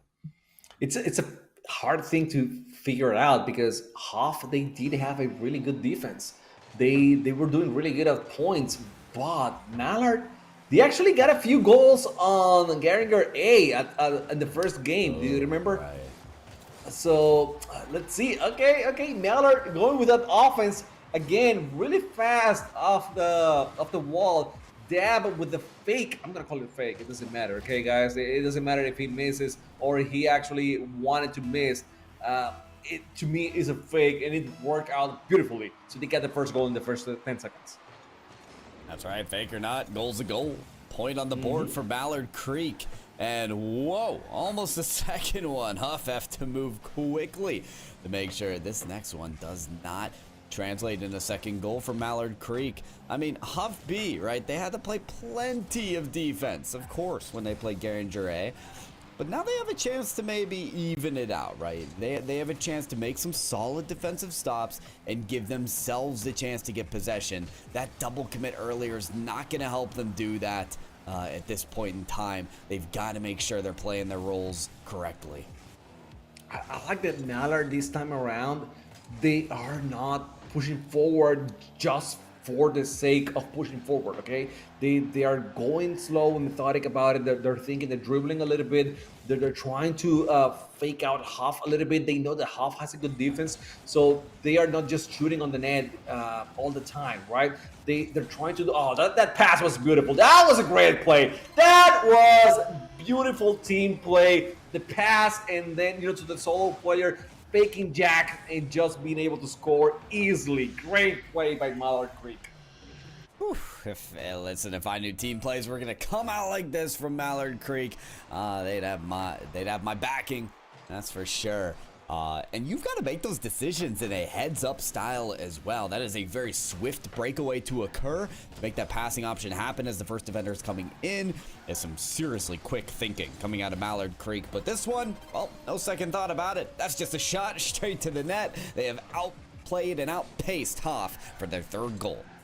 Yeah, completely open net in this situation. Just outpacing, as you mentioned it before. And Mallard now with 3 goals, 3:33 remain on the clock. I mean, these guys are looking really good. I mean, the fact that they didn't look good against Garinger A just tells you how strong Garinger A really is.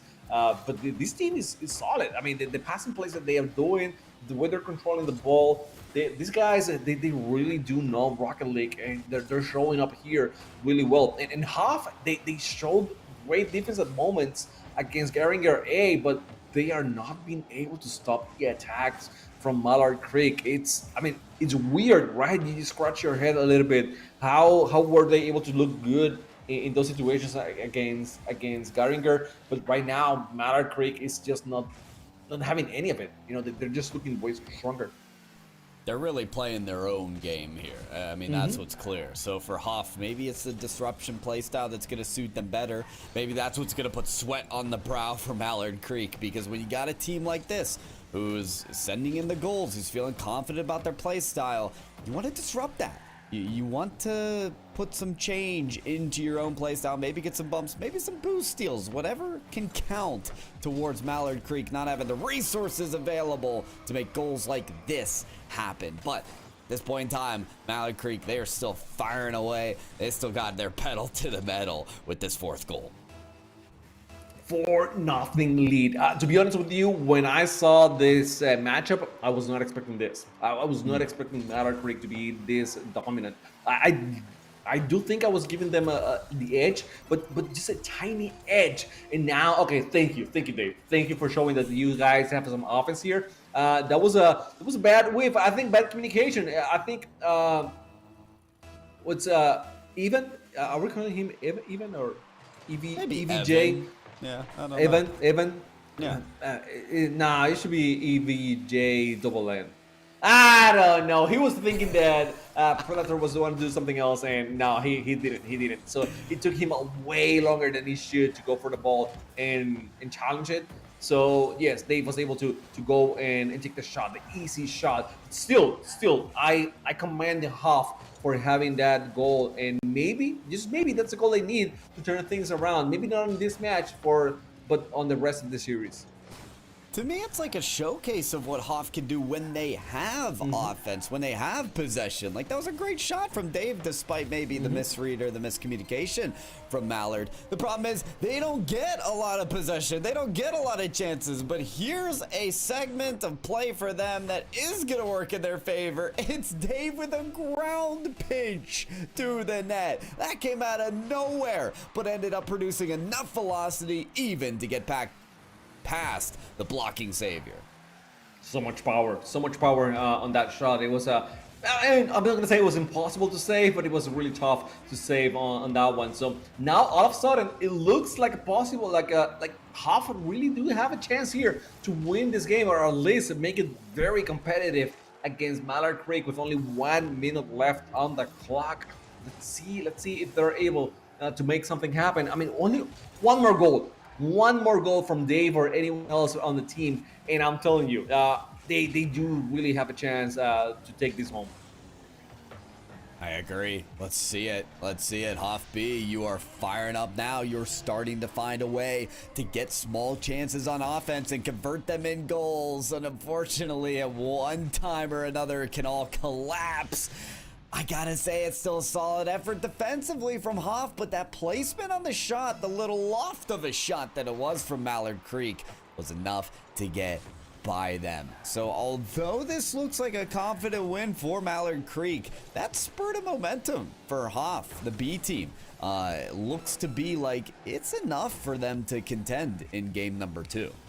I'm glad you said that. I agree completely, and this is one of those things where you gotta take those small victories going on for the next match on the series, because you can go on the game number 2 all down-headed. They're like, nah, we don't have anything against Mallard Creek. No, you gotta celebrate those situations where you scored 2, they were solid goals. Now they've got a third one, so in your head you gotta say, hey, we lost the match maybe, but we had a 3-1 run at one point in the match, right? Exactly. You got to walk away with that and feel good about it. And you know what? I think Dave, regardless of the scoreline, is feeling great about their game today. That's a hat trick for them. And you can tell the timing on when they strike on the ball, especially as it collides with the ground, is peak, right? We saw the ground pinch up for the second goal. And then we see the shot right off the ground there for Dave's third goal. So 3 solid ones coming out of Hoff. Didn't mark up to Mallard Creek's 5, but should certainly, Chimanko, I think, give us a good game 2. Hoff, you know, like I said, I'm a big B team fan, so I had to put my fandom a little bit in this team. No, I got you, and for a good reason. Definitely. Now we go to Newburn against West Craven, and Newburn just getting that second goal here from Sneaky. This one is a 2v2 actually. Whoa. I was gonna another 2v3. No, this one for real 2v2. Wow. You know what? 2v2 is my favorite format, so I'm not that upset to see what I'm witnessing right now. We spoke about tactics and strategies in 2v2 and how it's mostly, you know, you want to get one player on the challenge on defense, just like you see that player of Zed, and then Father Voice just gets to play the goal line, you know, play the breadcrumbs, try to get it out and start an offensive attack yourself. So keep in mind on these kind of momentary 1v1 micro plays as to who can mechanically get past the other.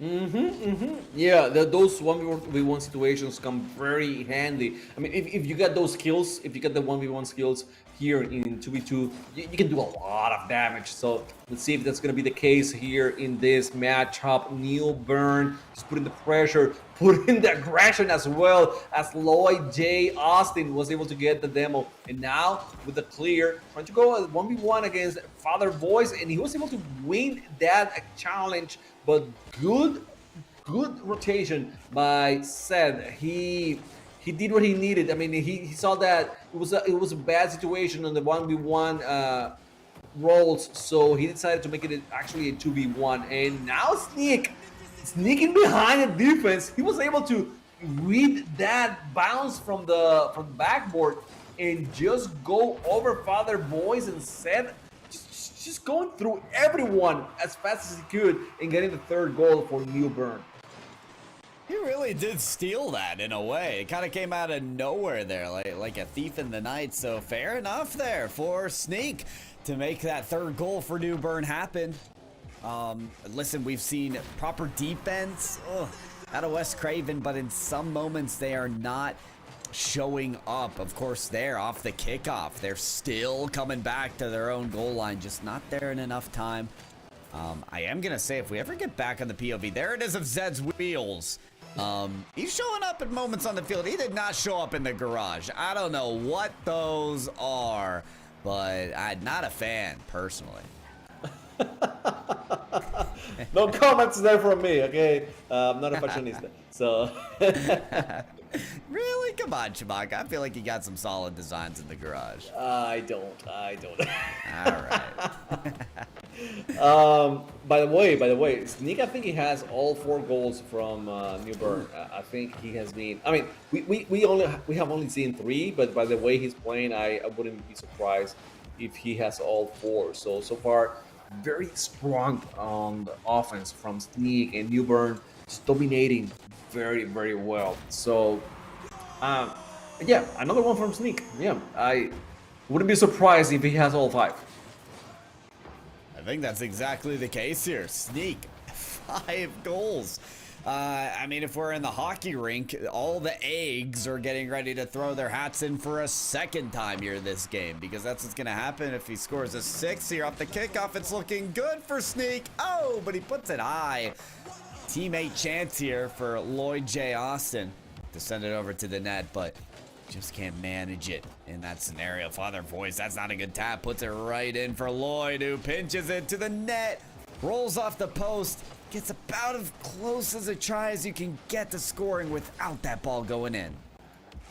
35 seconds here on the clock, and I think it's a good time to say you got fans in the chat, you know? So, if you haven't been paying attention, Tyler. Oh, nice. Let's go.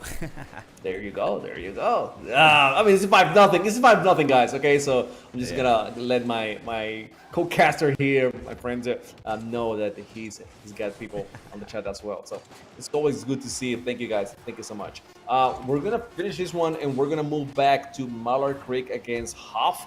I think that's the game you and me both want to watch. We want to make sure that Hoff actually, performs on that match. That they go strong, high-headed, like okay, let's give it our all. We can actually win this. It's winnable. And see, I mean, I don't know if they're gonna win the game, but I want to see them really perform as best as you and me both know that they can do. Yeah, the belief is there, and we've seen enough from Dave. And look at this as we jump in halfway into the game. Certainly, both teams have showed up. The scoreline looking very similar to what we have seen, but this is something new. Valen, this is going to be their second goal in the game, able to wrap it around from the side wall, and wow, taking advantage of the team bump that happened there on the goal line for Mallard Creek. But that's smart. I mean, that's so good. You see those situations, and you gotta take advantage of them as fast as you can. And the dribble was great. I mean, keeping control of the ball every single time and not getting the ball too far away from yourself allows you for those. I mean, just as KSN did in this situation, just keeping the ball very, very close and then going over every single defender. Dave, you were close, but not enough. Valen, you were there, but too far away. And now we see Mallard Creek with the lead once again. I mean, clearly this is what they do. They hold on to this lead as tightly as they can. But who knows if it can keep up here.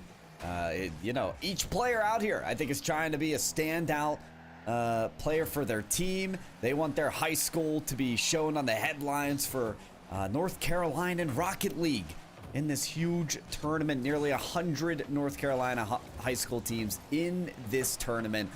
And it all starts here at the group stage. How far can these players really make it? Under 2 minutes here to go, and Hoff going to be looking to set up another possession to try and tie up the game again. That was a good one by Jack. He just keeping the ball near the opposing goal. Goes over everyone. That ball stepped Dave. Dave is the only one who can defend. Failing in a bad position. He decided to go for the ball. Dab. The Sav was close on that one. He was waiting for that hit. So oh no, this is an open net. This is an open net. This is what they were waiting for all the time. They were just waiting for someone to push the ball through the net, in front of the net, so they could have an easy goal, and they finally were able to convert. So Mallard correct now with a cool 2-goal lead. We have seen something very similar on the previous game. Hoff getting closer, just being there, just knocking on the door, but not being able to pull off, and then Mallard Creek taking advantage of every single mistake to just increase the lead even more. And KSN missed that one, but David Saff was there to save the day and make it at 6-3. Wow. Yeah, I mean, they've capitalized on mistakes, but they've also shown out in a big way as well, as Dab, just like a meteor strike, puts that through the net in blazing fashion. You mentioned the similar play styles that we've seen. That was a similar score line. Game 1 ended 5-3. Now it's 6-3. Feels like we're in that position where, yes, Hoff stood up to the challenge. They kept it close for as long as they could, but maybe the better team truly is showing out in the end. I have to agree with that. I mean, it's a best of 3. They have won. I mean, they haven't won the second match yet, but they are in route for that. So maybe they're gonna be able to do so. 30 seconds left here of the match. Dave, you have done greatness, but can you do something more here for Hoff? I mean, clock is ticking down, and it's not gonna do anything in the end. Just a miracle. A miracle is needed for this to go Hoff's way. And I mean, as much Rocket League I have seen, I have never seen such a huge miracle. So it's gonna be Mallard Creek getting the win, and they are going to be 2-1 on the global now. So they are gonna be the second best record on the group. Obviously, Garinger A has the best record with 3-0 probably, but Mallard with the 2-1, and Hoff will have to go with a 1-2 record. And listen, that's not the worst record, right? If you're 1-2 at this point, there's still a chance there to go out in the group ahead. You could beat out that 4th team and still have more Rocket League to play in this tournament. So it was a great showing from Hoff. We were really happy to see what we witnessed out of that team in terms of their growth throughout the series. I feel like they've got more to show for. We've got more to show for, certainly, in this block of time here for the Rocket League. Their second to last leg here of the broadcast, and it is still Newburn versus West Craven. Newburn, in this very unique 2v2 format, has really popped off, especially on the back of Sneak and all the goals that they have scored in this series. But we'll see how this 2v2 proceeds here at Chamaco, which, again, my favorite game mode, but this has been so far just a blowout for Newburn. I know my geography is really bad, but is that Father Voice's banner the Dominican Republic flag? Not the banner, but the flag. Yeah, I'm not sure. But if he is, qué bueno verlo ahí jugando, man. It's great to see him play. Regardless, Newburn, yes, on the 2v2, looking really strong. I wouldn't say they are the strongest that we have seen. I still think, remember, you remember him? He was great on the 2v2. Him and Simeon, they were just really in sync and just going for everything without any fear. But yeah, Newburn, especially Sneak, looking solid so far. Really, really solid. I want to see how this team plays as a 3v3 squad, which you had mentioned, Chamaco. Also, While you're speaking, I did look it up. That is the Dominican Republic flag. Hey! So how about that? You know your geography. You'd be great at GeoGuessr if you ever played that No, game. I wouldn't. I wouldn't. I know the island next to mine, and that's it. You know, Puerto Rico and the Dominican Republic, and that's it. You know? Fair enough. Fair enough. That's still good knowledge to have, and these are good skills to have here. How about that? Sneak. Yet another to tack on the tally here. We've seen good moments from Zed and Father Voiced, right? They've been able to put up the goals as well, but in this game, clearly there's a struggle to do that. Newburn seemed to be a bit quicker on their pace of the field.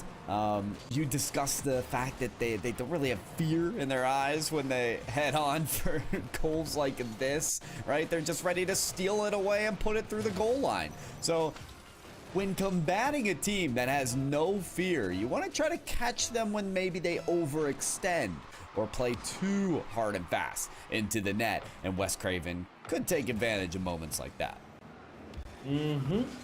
Well, at this point, I don't think nothing's gonna change. Newburn just decided to put all the meat on the slow cooker, you know, and just take it easy and keep scoring and make it fun for them, not for West Craven by any means. So Lloyd, Jay, Austin, and Sneak have a 7-0 lead so far.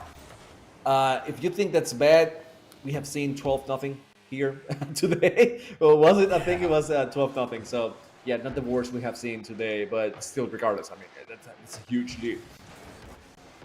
Yeah, I even want to say it went up to 13. So that's Ooh. I say that only because I feel like that's going to be the record for the broadcast today. And looking at the clock, Newburn, you're kind of knocking on the front door here. You're laying your boot on the doorstep and saying, hey, we might just be able to take it all the way up to 14. With the momentum they have now, Chamaco, Newburn, the sky's the limit for these guys. I'm gonna curse them. They're gonna make it to 15. Okay, that's it. Yeah, that's gonna be the curse.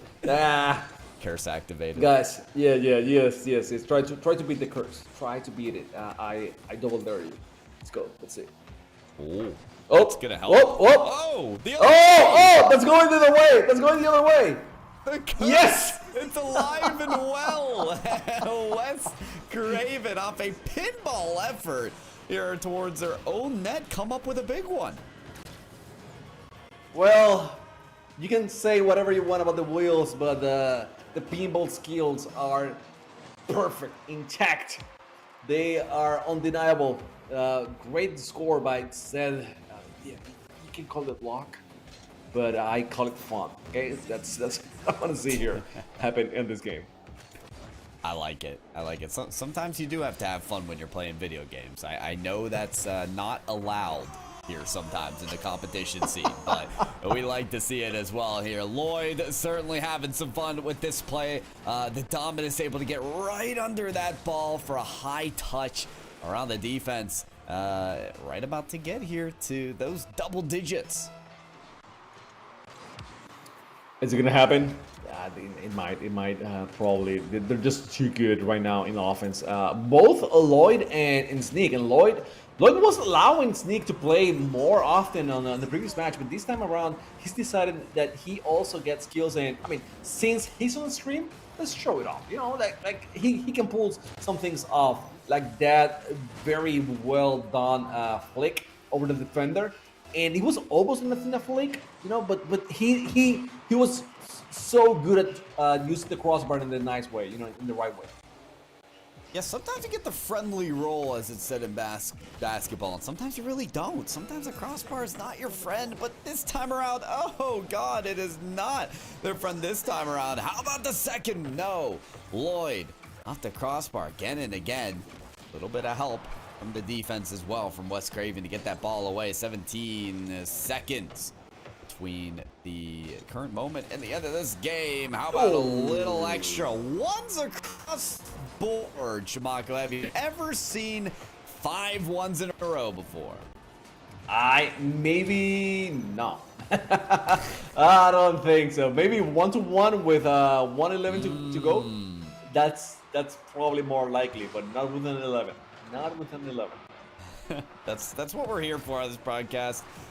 First time for everything, certainly including that scoreline. Zed, what do you got here as we trail down to the final moments of this game? It's going to be on the ground. And Newburn takes the game to victory, and that's going to be their series win as well. Moving right along in this group format, getting wins certainly where they can. Didn't expect a 2v2 to occur there, Jamaco, but that is what we ended up with. And Newburn, hey, with 2 of the 3 players that they had coming out with a win, they can't be upset about that. Are we going to see a 1v1? I mean, time will tell, okay? But just don't go anywhere. We have 2 more matchups actually here, but 1 more slot for games. So we're going to be back in a few minutes for the final matchups of the day. Don't go anywhere.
Last block, ladies and gentlemen. Last block here tonight.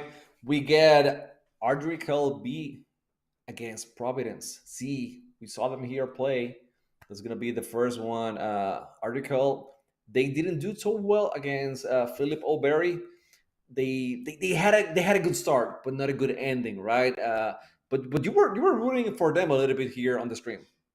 I thought that Ardrey Kell, again, another B team, and I know I'm showing my bias, but it was that performance in the back half of game one during their series when things really finally started to line up for them, in my opinion. I feel like this team has more to show for, and I'm glad we get a chance here to finally see them baby showcase that here. It is Providence C on orange. It is Ardrey Kell B on blue. And there's going to be plenty of players you recognize, but one thing we've got to mention is 2v3. 2v3 Chamaka. We're right back at it here. It's just Hero and Sad Gecko for Providence. Sag. That's Sag, completely. They had a third before, right? Yeah. They had a third. What happened? And they were not bad. Actually, they were good. And Sad Gecko was one of those players that was able to score before. So seeing him scoring again, it's not uncommon for Providence C. The only thing is for Ardrey Kelby, the player, the standout player was Punisher Jr. He was the guy that was doing so much for the team. He should have an easier time now. I mean, he was very good being the Punisher. You know, he was pushing people around. He was going for the demos like he did just now. He was going for the attack as well. I mean, okay, do it. Take it easy. I was telling people that you were doing that, but you don't have to do it right now.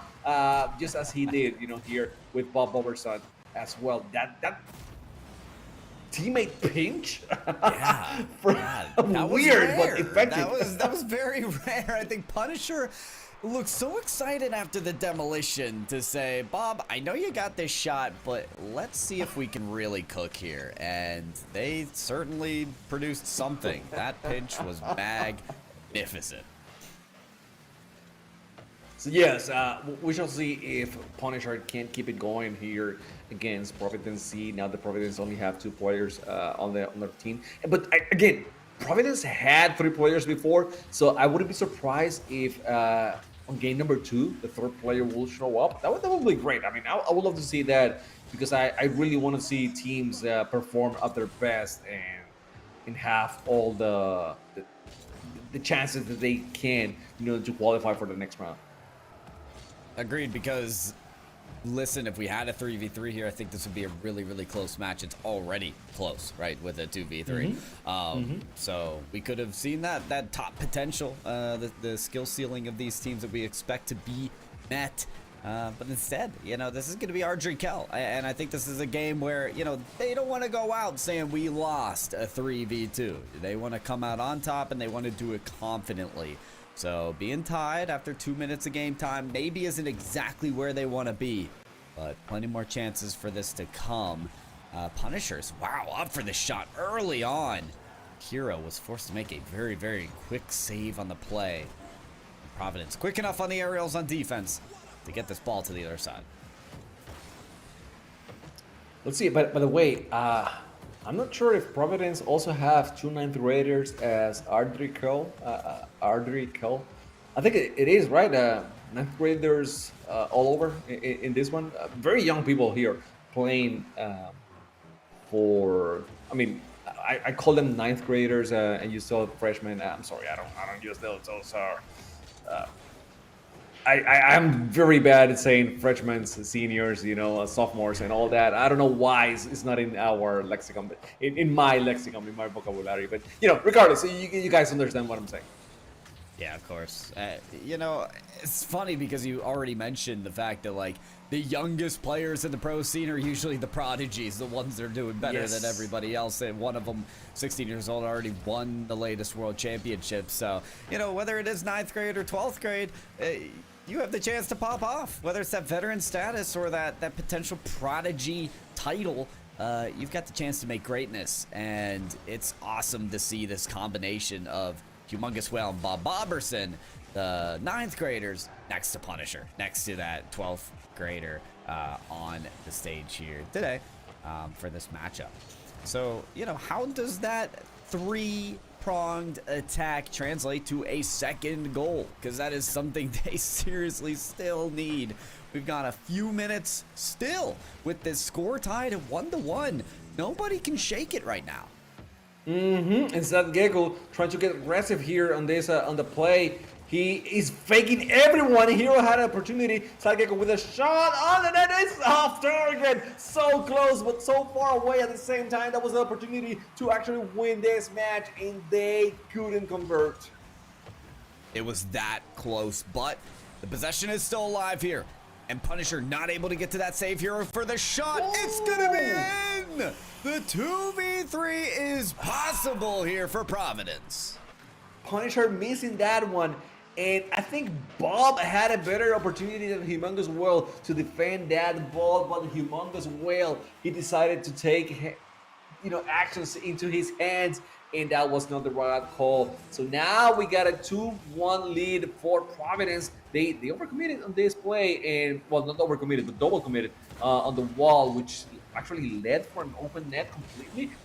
Luckily for them, Ardrey Kell was not able to convert in that situation. Now Sad Gecko, he wants more. He wants another shot. Hero will shoot on the net, and Humongous Wall was able to defend it. Punisher has a last opportunity here, but Sad Gecko will not allow him to get the shot. Only 1 second left. Punisher trying to keep it alive, but the ball will touch the ground.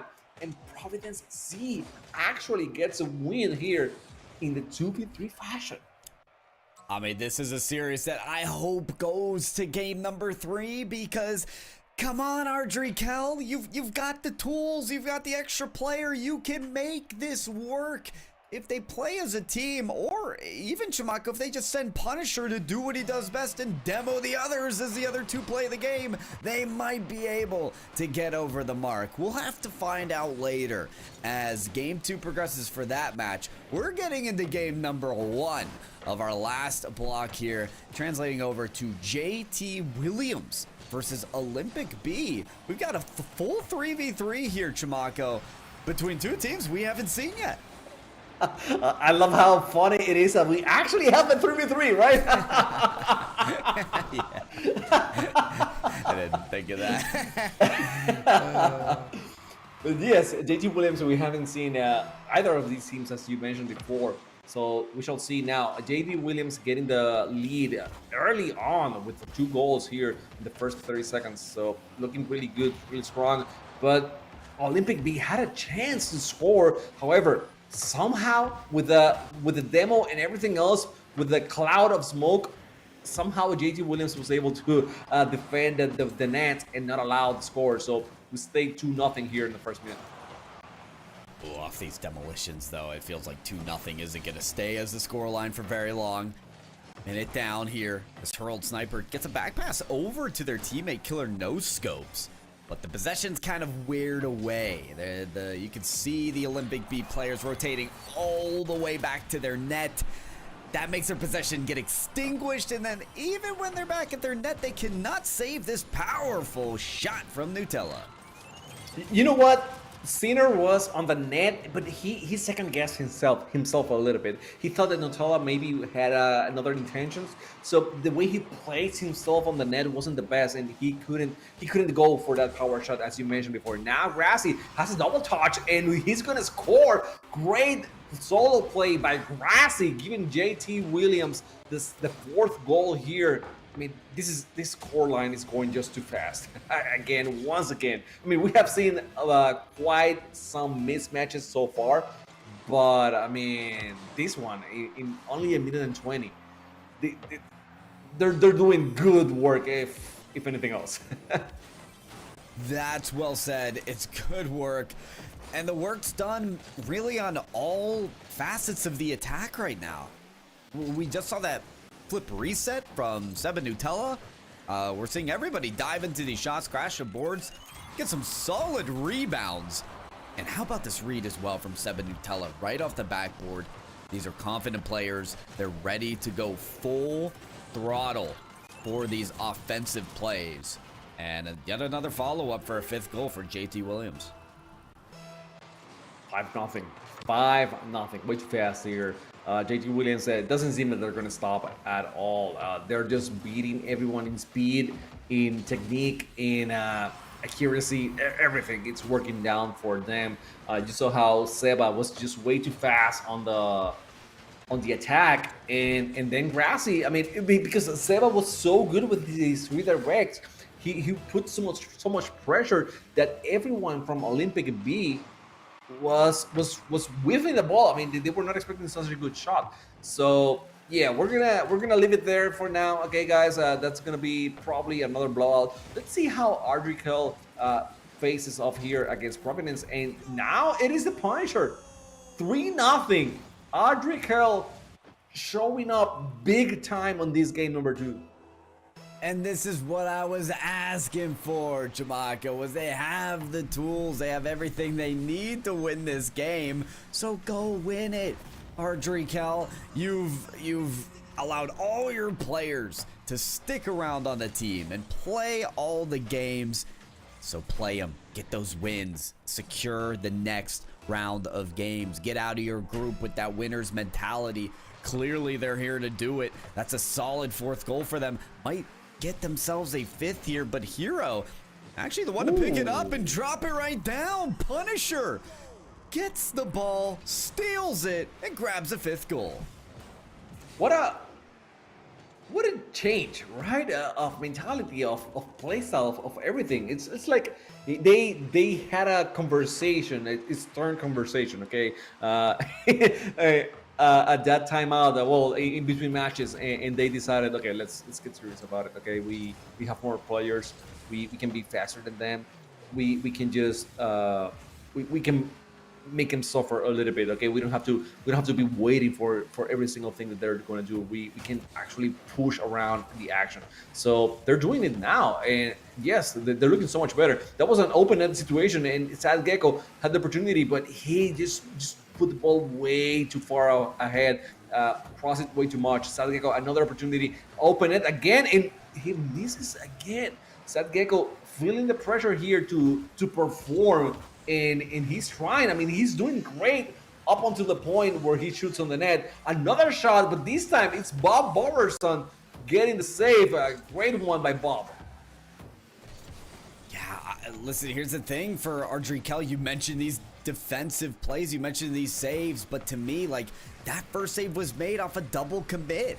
Those double commits would get punished from Ardrey Kell in normal games, but because it's a 3v2, they can do that. They can actually get away with plays like that and still have that extra layer of defense for the second shot to come. So Ardrey Kell, I mean, with a strategy that would normally send them into a conundrum, is instead suiting them well to be able to make both saves. Now this is everyone on the attack from Ardrey Kell. All the players lined up on the midfield line. They get demoed and lose the ball, and that's now 3 players committing on the save. So you can see sort of the communication. It breaks down at points for Ardrey Kell, but it still works. It's somehow working here. It is somehow working. And Humongous Whale is not able to convert, but you know, he has another teammate. It's called Bob Boberson, and he gets the goal here, 6-0. I mean, after watching Providence C getting the best of Ardrey Kell on the game number 1, I don't understand what's going on here. You know, because Gecko had some opportunities, just missing everything. Hero, he doesn't seem to be able to attack at all. He can't convert. He can't do any offense.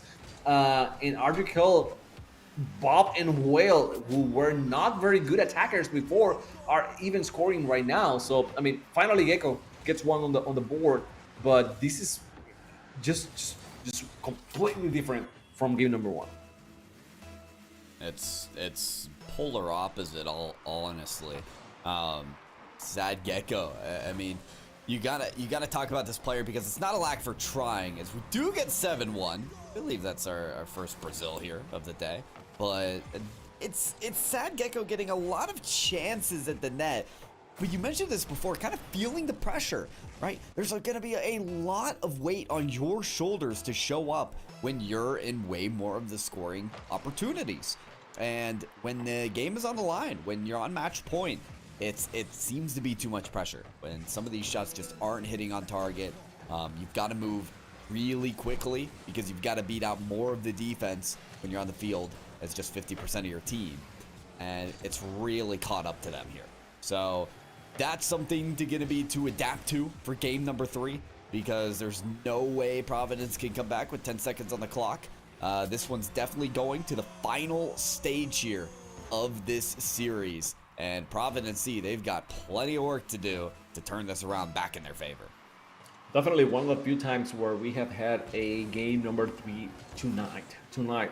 Obviously, the way that the bracket is set up, the groups are set up, it's made, to have these mismatches where we're not going to see a lot of game 3s. It's normal. It's the way that we do brackets, so we have the best matchups, the best outcomes in the end afterwards in the tournament, because this is going to continue. We're going to have Rocket League all week long here on this channel on Twitch and on the other stream on VESL GG as well on Twitch. So if you're enjoying this, we're going to have more action throughout the whole week. We're going to be here with you guys from Monday through Friday, I think it is, Pyro.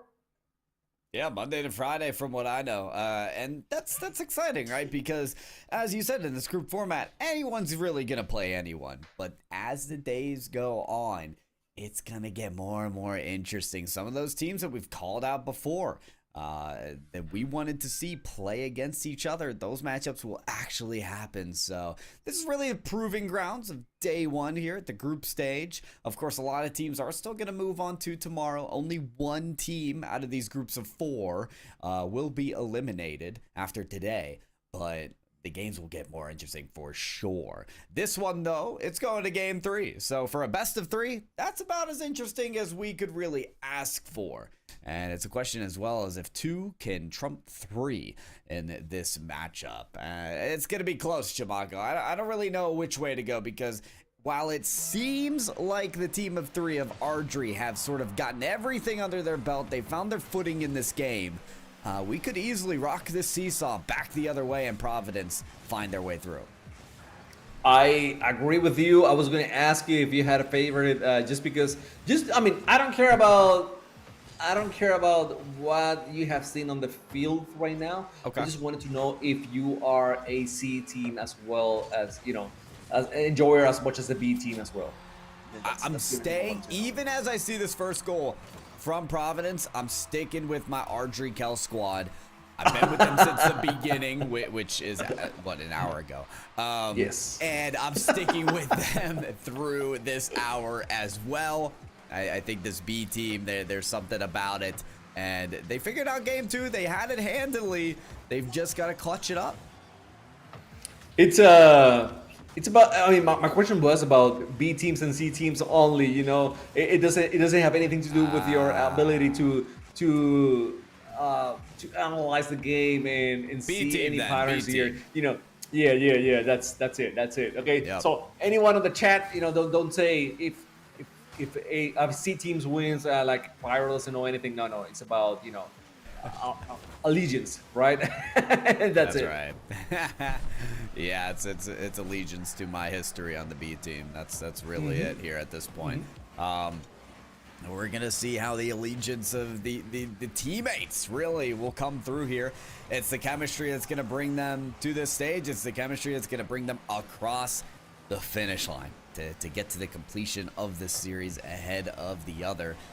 And Ardrey Kell, they may need a response here swiftly, because we saw how quickly they got away with game 2 and how quickly Providence took game 1 as well. Providence get a second goal here, and things could go from bad to worse for Ardrey Kell. That frustration could seep in a little too deep. By the way, I just saw Ardrey Kell do a double fake just to let Punisher get the ball. That's something that you should... Guys, RLCS guys should be paying attention to, a little bit, double faking that situation. Humongous with nothing on the tank and wasn't able to do anything else with the ball. Good clear by Providence C, but Ardrey Kell getting the ball once again. Oh my God, that pinch is scary. That was close. Hero just being there, making his name to use, and was able to save that one. That was a powerful shot towards the net. I mean, we saw the double fakes. Now we're seeing the double hits for the pinch. Like, it's all coordinated here from Ardrey, Kell. There's no doubt about that. Oh, Bob Boberson not able to get up to that ball. Punisher going to be the last one. Sends a shot to the net. Sad Gecko able to turn it away. I mean, we're getting a little heated here in the midfield. Each team trying to control it. Ardrey clearly with better numbers to be able to do that, but Providence C have done a lot of work to try and dominate that themselves by denying these little lofted touches to their own corner and kicking them back out to the half-court line. You know, they're really being the return to sender. They're saying, I see you shipping this my way, but I want to send it right back to you.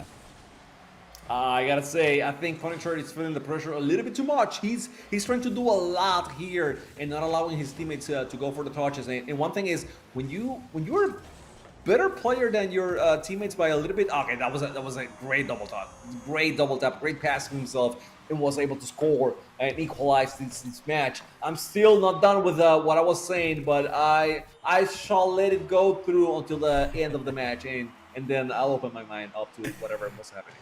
Fair enough, but you know, pressure can swing one player different ways. It depends on their behavior and how they can act and what kind of grit they've got here. Punisher was racing back to the goal line on this play, but didn't get there in time.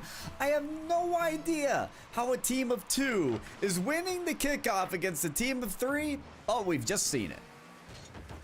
And Sad Gecko, he had issues before. He wasn't aiming very well, but this time around, he's putting everything on the net. So not letting the pressure get to him, or maybe using, getting the best out of the pressure that he's feeling right now. So we get a 1-goal lead for Providence C. With only 1 minute left here, we see the demos, we see the clears. Bob and Whale trying to save the ball. The ball is going towards the net. That was close, but going far post. Sad Gecko keeps the ball on the attacking end. However, his teammate Hero was smart enough to not push more than he needed on that play. 40 seconds left. Let's see if Ardrey Kell can do something here with the time left on the clock. They've got the ball here. Towards their goal line and are going to be looking to get it all the way to the other side as they have. Humongous Whale kicks it up high, trying to put this in scoring position, and it pinballs between players of Providence C. An unfortunate reality that will beckon upon them as they've kicked it in their own net. But Hero was bumped, I think. He was trying to get away from the net, and he got bumped, into the ball. I mean, that was 100% beautiful. That's 1,000 IQ. I'm gonna call it. I mean, whatever. You guys think it's luck? No. It was a 1,000 IQ play here. Now Punisher with a shot. It was not on target. He's gonna go for the last pass. Oh, he got the play. He got the pass, but good save by Sad Gecko. We're going overtime. This is how you gotta end the day. Final match of the groups for these teams. Final match of the broadcast for us here today. And will we end it in swift motion? No! It was only an own goal for the reason we got to overtime, but it's an own goal the other way to end it as well. Bob Boberson said to heck with this match. You guys have it. Bob was way too nice. He was. No, we don't deserve it. We don't deserve it. So we're gonna give it away. Okay, Bob, don't do that ever again. Okay, not in front of Punisher on the net. That was tough to watch. Actually, here we get a game 3 after JT Williams just beat Olympic B on the first match. I'm confused. What happened here? I don't know. I have the absolute same reaction as you. I thought that was it, but instead, JT Williams, who, how did this go to game 3? I need an admin to tell me on Discord, please, what happened on game 2. Why are we having a game 3? What's because game 3 is about to get messy. Game 3 is going the same way as game 1. Okay, it's definitely the same way. So why are we having? Are they trolling us? Is that what happened? Yeah. Right, like I said, we're on one mind right now. I'm not sure. We'll wait to see if we get any intel. But at this point, you know, what was our record? It was 13-0 earlier today. We might just be nearing that here. For I hope we don't. This game. You hope, I but hope. I'm not sure that hopes are going to have a lot of impact on the reality of this game. Great pass. Great pass. Very powerful shot on the net. But JT Williams just I don't get it.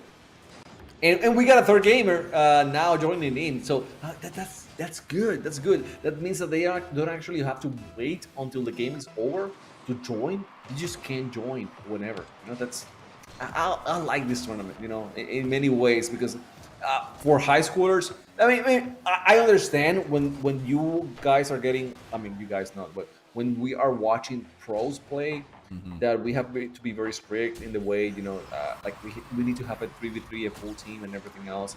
But in this case, these guys are high schoolers. They don't play as pros. They have some other things to do, you know. Maybe they have a varsity basketball or football or something to attend to as well. Yeah. So yeah, I get it. I get it why more leeway here in this tournament. I applaud it. I like it. I think it's good as well. Yeah, the other responsibilities. You know, we have a player that was out of the game and back in 30 seconds into the game. Maybe it was like a cookie break or, you know, a slice of pizza. Cookie break. I mean, these guys have been going at it here for like 3 hours straight. Right on dinner time. So I know if that were me, I'd be ready to grab a snack myself. Seba Nutella. Like fried rice or something like that? Yeah, something. Yeah. This is a snack in itself, though. How about that double tap from Nutella? That was slick. And guess what, Chamaco? We're already. We got 7 goals in 1 minute. Yep. We're already halfway there to our record of the day. And I'm not too sure what's going on in some of these kickoff scenarios as well. JT Williams has found a goal or two off kickoffs to where they just. No one from Olympic B really goes to the ball. So it's a concerning effort on the orange side here. But maybe they'll turn it around as they have with this counter attack. 7-1. Steiner doing his job there. Okay. I mean, is there hope? Is it really hope, or is it a fluke goal here? We shall see. We shall see. But the one thing I want to see is a little bit more defense from Olympic B. I don't want this to be eternal game. You know, that's the only thing. Okay. Get your pride on the defense, guys. That's all I'm gonna say for now. I agree. Yeah, they've got to. Well, can you do anything other than agree? Because look at how high-powered this offense is. Seba Nutella. When you got a player like this out on the field, I mean, look at that. There were 2 players there on the side of Olympic B, crashing into the ball, ready to get their first on the challenge. Couldn't do anything about it. Seba Nutella just has that way about their play style where whether it's 1, 2 defenders on the challenge, it doesn't matter. They're ready to beat them. They're ready to dunk them on the 50-50. They're ready to take it around. This is an incredible fake by all players involved there. 4 players, none of them touch it, and the ball stays in the midfield here. Olympic B have to prioritize this offensive attack right now, but they're going to backtrack for boost on the other end. Okay, Pyro. So we have seen plenty of teams that being very dominant today. Rocket Weaver. We saw, what was the other one? We saw Garinger as well being very dominant as well. We have here right now JT Williams, which we haven't seen before, but they are very dominant as well. I think we also saw Newburn look solid. They look solid as well. Very good. And I mean, anyone that pop off for you, which one? I mean, it's really hard to tell because when they're dominant, they definitely are not playing with other players their skill level. But is there anyone that you think is the toughest right now is the strongest so far, or is it too hard to say? It's definitely tough to say, right? Because you're never gonna see the peak potential of these teams until they play somebody as competitive as themselves, right? For now, you see a lot of JT Williams. They're kind of pre-jumping some of these plays. They wouldn't be able to do that with a very fast and aerial capable defense. So tough to judge. But I think at this point, because JT Williams could be that team, but it's hard to tell right now. At this point, I'm going Rocky River. I'm going Rocky River because ID Faye maybe was one of the great player, great support role, but didn't necessarily pop off as much as Victor and Kaz did. And ID Faye's still an incredible player. Like, Kaz would effortlessly flip resetting and making monumental plays on the pitch. So, yeah, I'm going to punch my ticket for Rocky River, Chamaco. I don't know if you feel similarly. I want to see East Meck with 3 players, but I was looking here in everything. East Meck is the Remember and Simeon, right? But the thing is, yes, in our caster notes here, they only have 2 players. That's it. Yeah. The school. So I don't know 2 if they're freshmen. gonna find a 3rd player. Yes, actually, yes, 2 freshmen as well. So I don't know if they're gonna find a 3rd player and make it more competitive for everyone else. But regardless, I think I'm with you. I'm between Rocky River and JT Williams so far, just based on the mechanics that we have seen from them and the synergy that they have shown. But it's really tough to tell. I mean, still, Akko has been great, and he has shown a lot of synergy with Lego Gamer and Ian Water. So there's a lot to be seen still here on this tournament on the remaining days, which we're gonna have a lot of action, from today all the way until Friday. Today is over. This was the last match for the day. So we appreciate every single one of you guys making this possible, the players for showing up, and our producers, everyone else. And Pyro, thank you so much for hanging here with me for 3 hours. It was a good showing, a little bit unique in some ways, but definitely worth it. I want to see more of this state by state, and finally see like a grand thing, hopefully. But this is North Carolina's finest so far in high school players. Absolutely. And we discussed as well how nice it is to see this action take place at the high school level, that when we were in high school, these teams just weren't even there. So yeah, it was unique in some scenarios. You've got really, really talented teams to teams that are still really developing their skills. But it sure is something, which was something that we just didn't have at a certain point. So it's really cool to see the scene develop here for Rocket League esports at the high school level in North Carolina. And we cannot wait to see some of these teams, again, perform tomorrow, Chamaco, and perform as this tournament progresses. So one of us will be here tomorrow. The other one, it's gonna be on VESL GG. So follow both streams, follow both Twitch channels, so you can catch up on the action. I'm Chamaco. I was here with Pyro J, and I think this is over for today. We don't have anything else to say. Just catch up the action later on the week, and don't miss anything, because this is gonna keep getting better and better. $9,000 on the line. Pyro, thank you so much. I shall see you tomorrow.